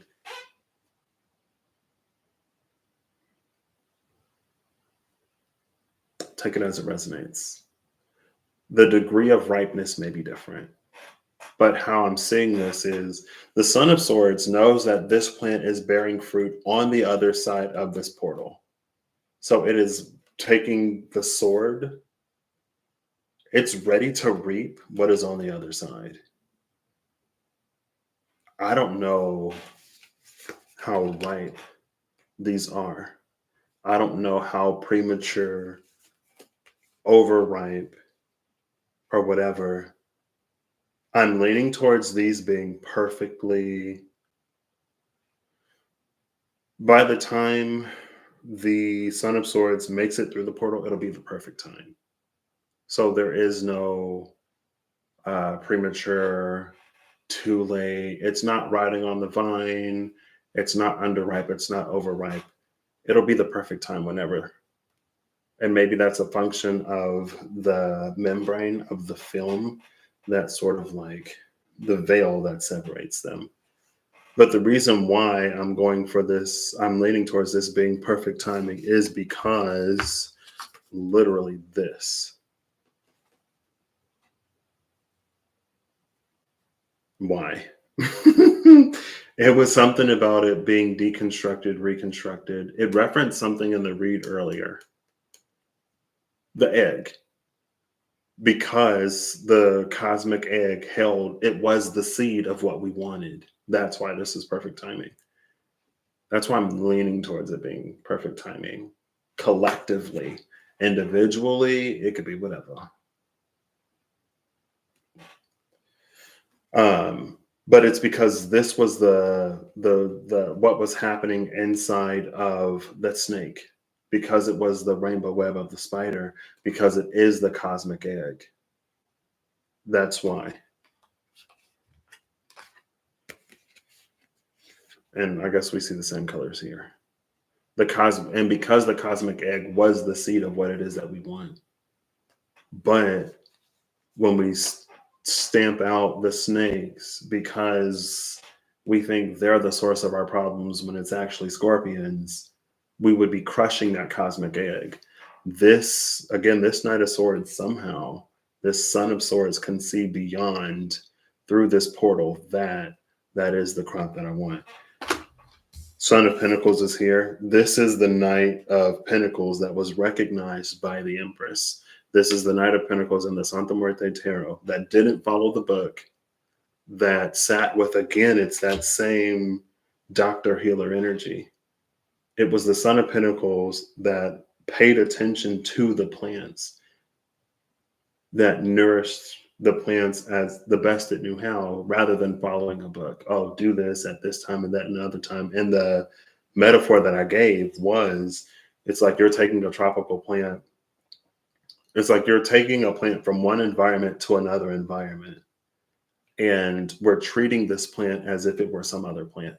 Like, oh, this is a tropical plant. Like, if it's dying, it needs water. But it's like it has enough water. There's something else that the plant needs that it's not getting. There's something in the soil that is absent here, that's present. And then we get vulture energy in like a tropical area, maybe like mushrooms. Because the foliage is so dense, it's almost like the soil is nutrient rich because there's plenty for the decomposers to decompose.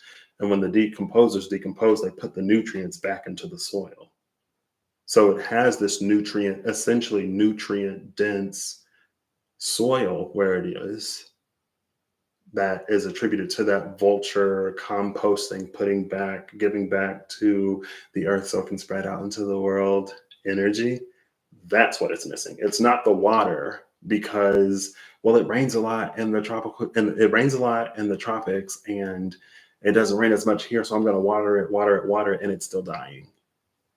It's like, it's not the water, it's the soil. There's not enough being put back into the soil. The soil is missing something. That's what needs to be treated.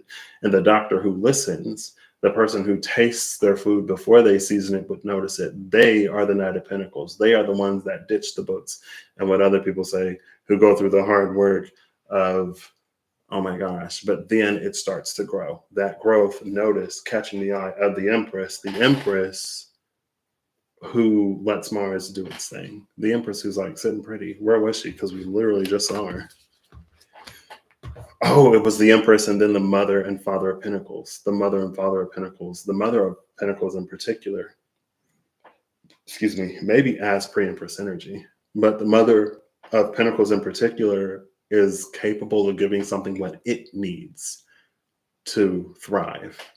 The Mother of Cups is very loving and very compassionate, and very much so wants for everything to like thrive and blossom. But the Mother of Cups, sometimes it's like the Mother of Cups can give what she thinks something needs. Or sometimes maybe the Mother of Cups can project a little bit. Like, well, if I were in your situation, this is what I would want.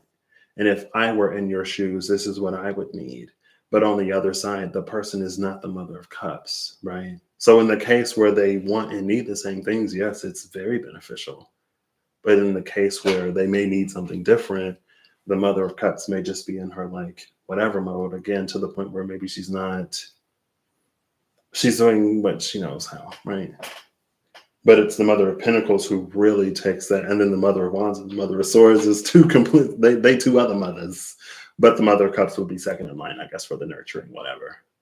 But the Mother of Pentacles it's just that intuitive knowing that she has to give something what it needs. It's like the platinum rule versus the golden rule. The golden rule is treat others how you wish to be treated. The platinum rule is treat others how they wish to be treated, because different people, maybe they don't like to be treated. Different love language. Maybe their love language is different. So to love someone else, like, you like to be loved, may not be whatever. Anyway, it was the Son of Pentacles. It was the Knight of Pentacles who was recognized by the Empress. Cool. Love it. And then we have the daughter of wine. So Sun in Pisces. How am I doing this? Oh, I didn't even notice this. I didn't even notice this. You see this? Mother of Swords, Father of Cups, Son of Pentacles, Daughter of Wands. Not only do we have Page, Knight, King, Queen, we also have one of each element. None of the same element, none of the same seat in the court. That's interesting. Cool. Anyway.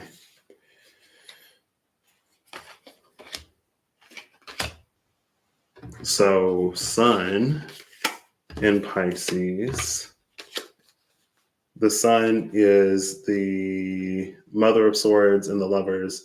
Pisces is the Father of Cups with the Ten of Swords.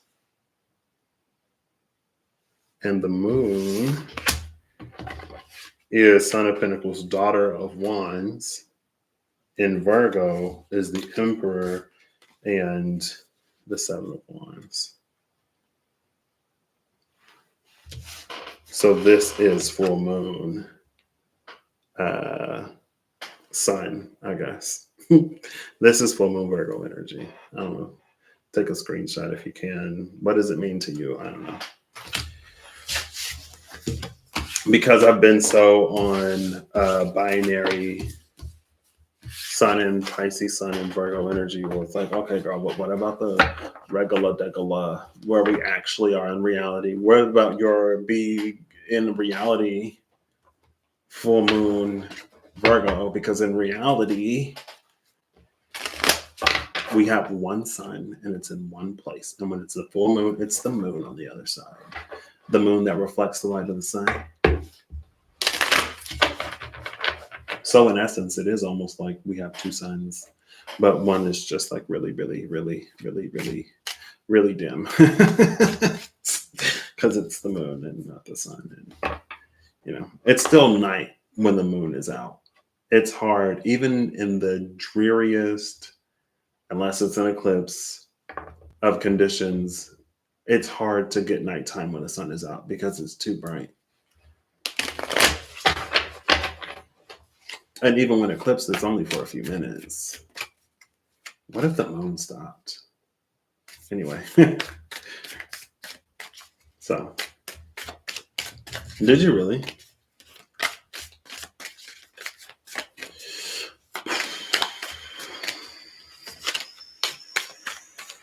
You only see jellyfish and tentacles now.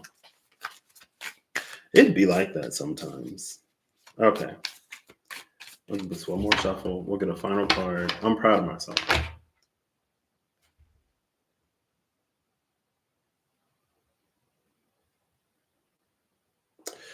The Lovers and the Sun at the split. The Eight of Cups fell out in reverse.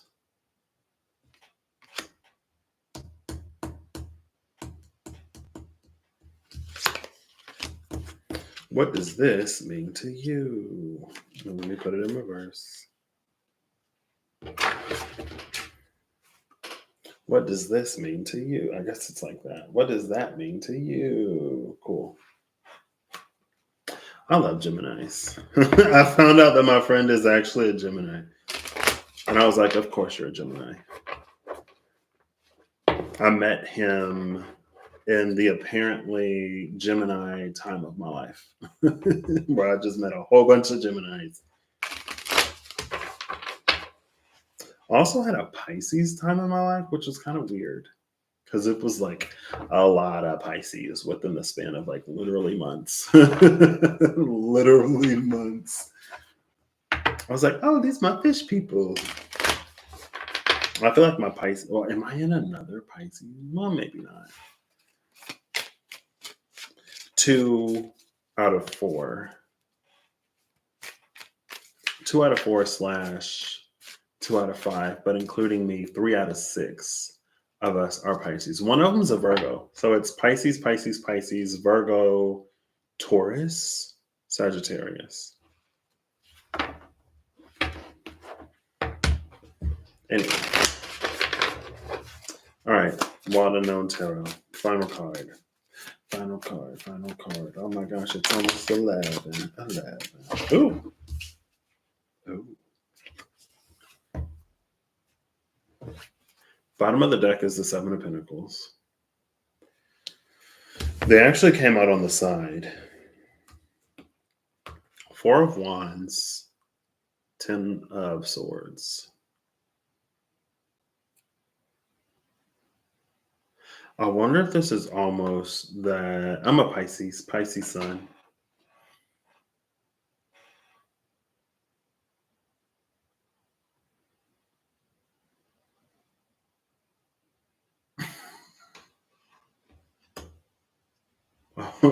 Okay. All right.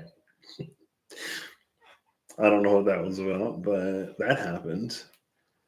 And there's nothing there. One of my windows just like popped up. Thank you. I appreciate it.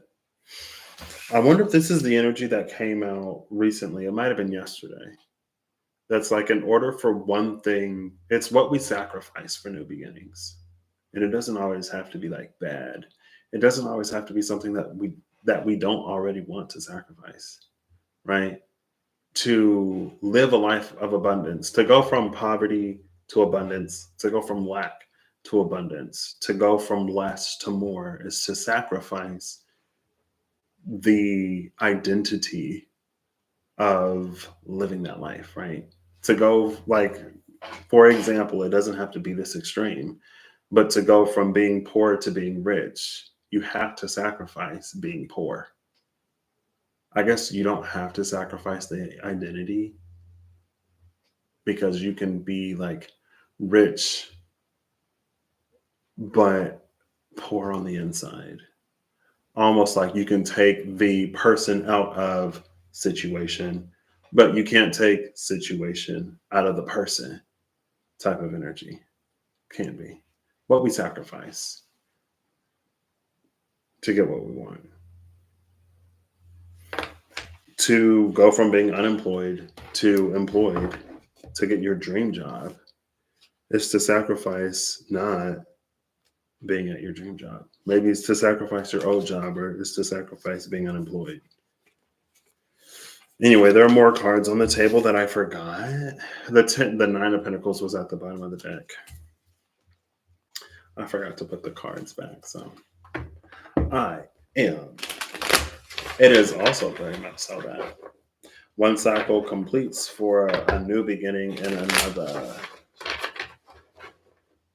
Or maybe there are sub-cycles within cycles. You know what I mean?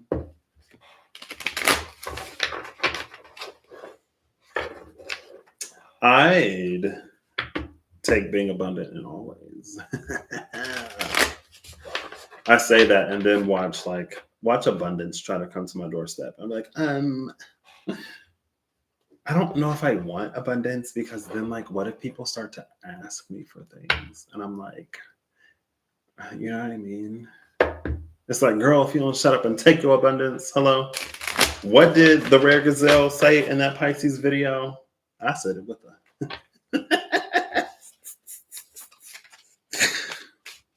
don't let that stop you from doing whatever you need to do. I'm talking to me right now.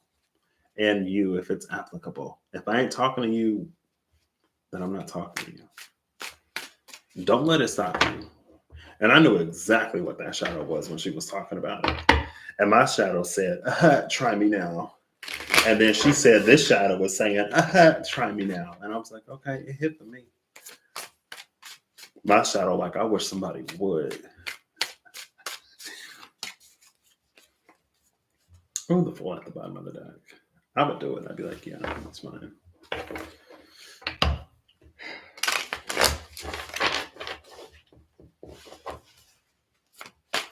All right, Wild Unknown Tarot, for real. Now that you are whole and complete, and there are no more cards. Sun in Virgo, Eight of Pentacles. I cannot escape. I was like the tarot ship with Jimmy. I watch him sometimes. His card for full moon Virgo was the Eight of Pentacles. Eight of Pentacles is Sun in Virgo. And I'm like, even over here, it's giving me Sun in Virgo. Maybe it's just the Eight of Pentacles, right? Maybe it's literally the energy of the Eight of Pentacles, but it's been Sun in Virgo. Sun in Virgo. And oh, we see the spider, but we see the spider with these pentacles on the web. This is the spider building with that energy. That Scorpion was, I don't even know if Scorpion is necessarily intentionally deceptive, but Scorpion energy was coming out. Scorpion energy was coming out as something that is so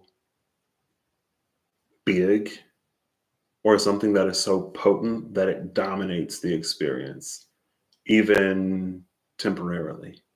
It's to be so happy that you forget all of your everything that's not going right. Or it's to be so devastated that you forget everything that is going well. There's no aspect on that Scorpion. There was no aspect. It was just something that is so whatever that it dominates the experience. Moved to tears, so happy, heart so full. It doesn't even matter what isn't or what hasn't been, whatever. It's just like in that moment.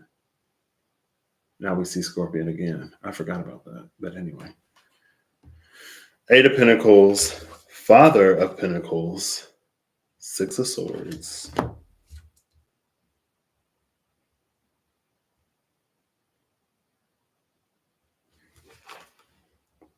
This energy is really interesting.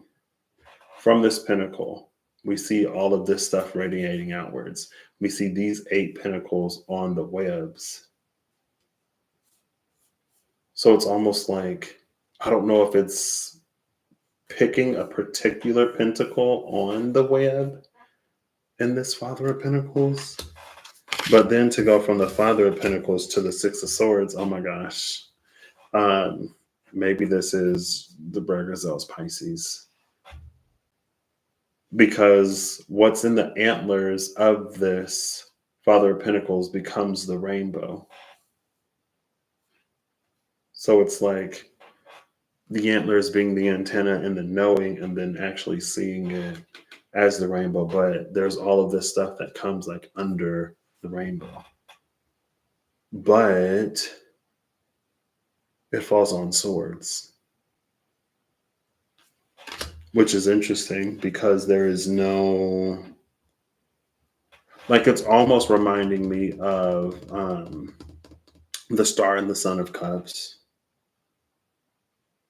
It's like there's rain here, but there's no vessel for it. But I guess also between the antlers of the Father of Pentacles is this eclipse, this pinnacle that's eclipsing the sun, I guess, or whatever.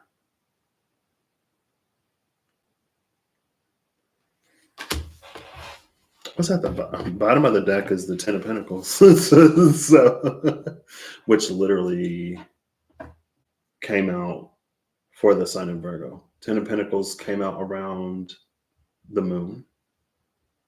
It was the Four of Wands and the Ten of Pentacles. And the Four of Wands, the door was opening. And the Ten of Pentacles, it was just like, ain't even no dough.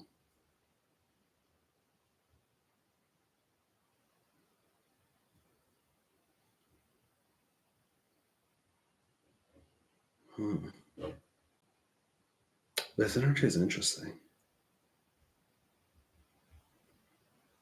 Now, if the Father of Pentacles is our character of interest, I can see this as someone who lets their work speak for them, or someone whose accomplishments or someone whose acquired skill moves them up the rung or whatever. It's like the Eight of Pentacles is the vehicle that provides the movement that the Six of Swords usually holds.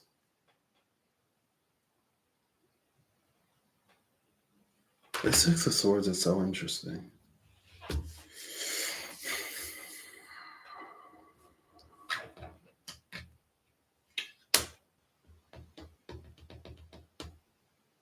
But I guess another interesting thing is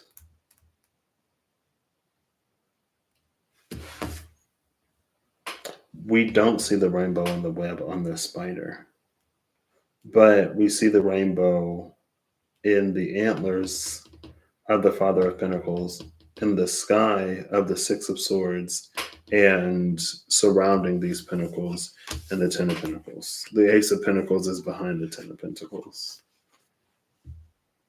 Cool. Love it.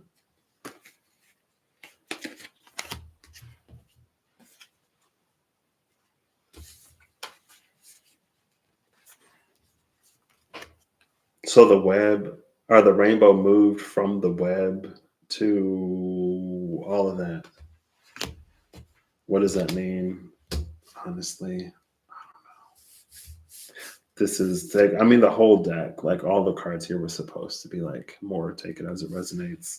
I'm so proud of myself for not spending an hour on this, and then here I am, half an hour later.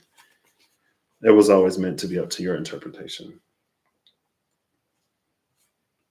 There we go. Hold up, wait. There we go. Close enough.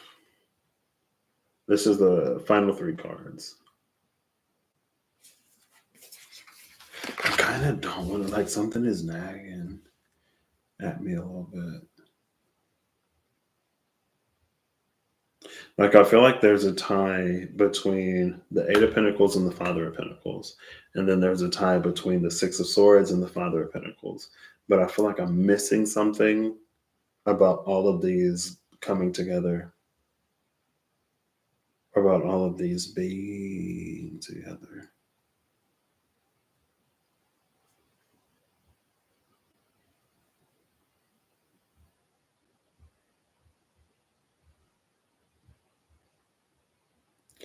I think I had the directionality of it wrong. When I read this the other way, when I read it this way,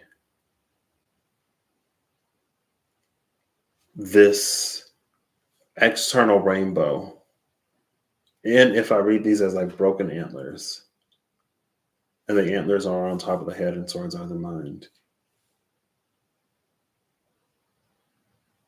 it's the direct, it's like the rainbow comes to the antlers.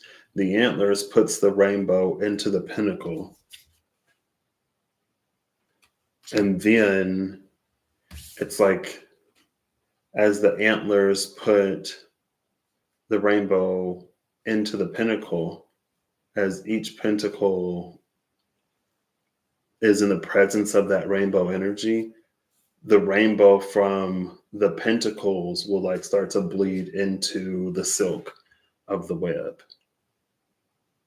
if that makes sense. And then when the whole process is over, the web will look like that rainbow web in the spider card from the Wild Unknown Animals. The Eight of Pentacles is also the journeyman. So the journeyman was that, like, the last thing. This is like the if you've seen the journeyman, which is the Eight of Pentacles in the SKT, excuse me, there are a certain number of labors that the journeyman completes before they are gifted the living staff. This has given me the journeyman working on their last pentacle.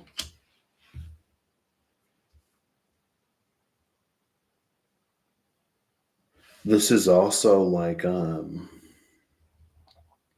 there's something about like these colors bleeding. And so maybe it's almost like when we experience a windfall of good fortune, wherever fortune finds us first. That's what this has given me. Because there's no pentacle that is rainbowed yet. The bottom of the deck was also the Nine of Pentacles. I used to be like, there's only 9 pentacles in this card. The center pentacle has a pentacle in it. So it's a pentacle within a pentacle. Oh, snap. This pinnacle within a pinnacle is giving me the tunnel of the Three of Pentacles. It's almost like this is like a gateway. So like there's 9 pentacles on this side, or there's 8 around it, and then there's the 9th pentacle, and it's almost like you could see down a tunnel. This is the Three of Swords. It's akin to the Three of Swords that the Knight of Swords could see the Six of Pentacles on the other side of. It's because of some kind of alignment. Because when it's aligned like this, you can actually see through to the other side. That's the pentacle on the other side, which was giving that it's like it was the mountain, but then there was an upside down mountain. It like the next day, I was like, a mountain with an upside down mountain is literally like an hourglass. It kind of looks like an hourglass or a Degas. I forget what the other name for that rune is. But it's almost like this would have been how that Son of Swords knows, because you can see through to the other side. There's a depth and dimension here.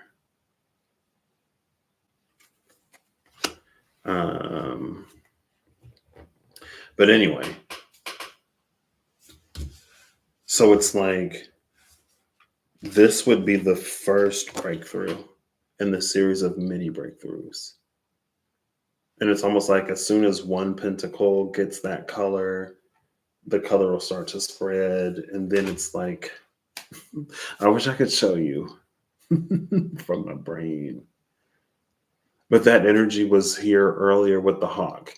The hawk whose feathers broke the barrier. Like there was a barrier that kept the light from expanding in the scorpion and the snake. And the wings of the hawk broke it so that like the light could like whatever. It's like the same here. Once any one of these pinnacles, honestly, it doesn't really matter. Once one of these pinnacles starts to take on the characteristics of that rainbow, then it's like the colors from the other ones, it'll just like bleed out. Oh my gosh. I was watching this video last night. It was so irritating. It was a video on Facebook. It was a dude with a 3-layered cake and like this cup that he put in the middle. And he put like pink icing and then sprinkles and then yellow icing and more sprinkles and blue icing. And he was like, when I lift the cup and I pull it straight up, then it's going to come out and it'll cover the cake.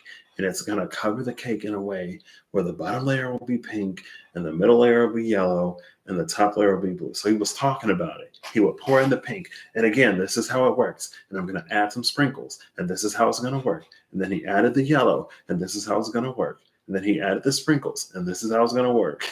I skipped in the video because I had the privilege of not watching it live. And then he added the blue and he was like, this is how it's going to work. And so he was like, so now when I lift the thing, it's going to come. He didn't actually lift it. He's like, when I lift the thing, it's going to come out and the bottom layer is going to be this and it's going to be like that. And this is how it's going to work. So when I take my hands and I lift it, it's going to do this and it's going to do that. And this is how, and he just like, he kept repeating it, but he never actually lifted it. So I scrolled to the end of the video to see if it was a prank. When I first scrolled, I was like, oh my gosh, this video was like 20 minutes long. Am I going to sit here for 20 minutes to hear him talk about something that he's going to do, but never actually do? It's giving me that energy. And the energy of like, when you lift it, then the colors will come out and they'll cover the cake. And it'll be this beautiful, multicolored with sprinkles thing. But he just kept like, he would talk about it, and then he would like motion his hands and like, when I lift it, and then he would take his hands off, it's going to spread out and it's going to do this and it's going to do that. So when I come in and when I lift it, I'm going to give it a little twist first. And then I did see where he picked it up and there was some cake that had plugged it. So when I unplug, when I move the cake from this, it's all going to come out and it's all going to spread and it's going to be like, and I was just like, if I had sat through this for 20 minutes, I was like, I'm glad I can just fast forward, but it's giving me that energy. And with the slowness of just pentacle energy in general, it's just like, yeah, it's pretty accurate. Anyway, This would be almost that deconstructed, reconstructed energy. So like this would be the icing and the sprinkles before they get poured in. Speaking of things poured into vessels, before they get poured into the cup. This would be like the different layers within the cup. And as soon as I pull it, it's all gonna, as soon as the colors reach the pentacle, it's all gonna spread out and the web is gonna look like the web in the spider card. And it's gonna be this beautiful rainbow web, whatever. And it's like, okay, I get how it's going to work. Can we make it work?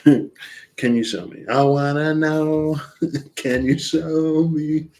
Or are you just gonna keep talking about it? Anyway, cool.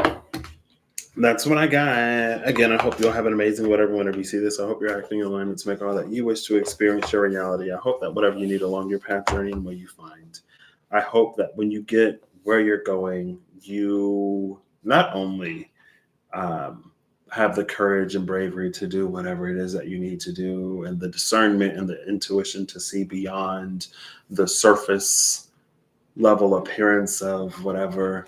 But I also hope you enough patience to allow yourself that time of discovery, and enough compassion to not guilt, shame, blame yourself for things that you didn't do when you didn't know any better. You know what I mean?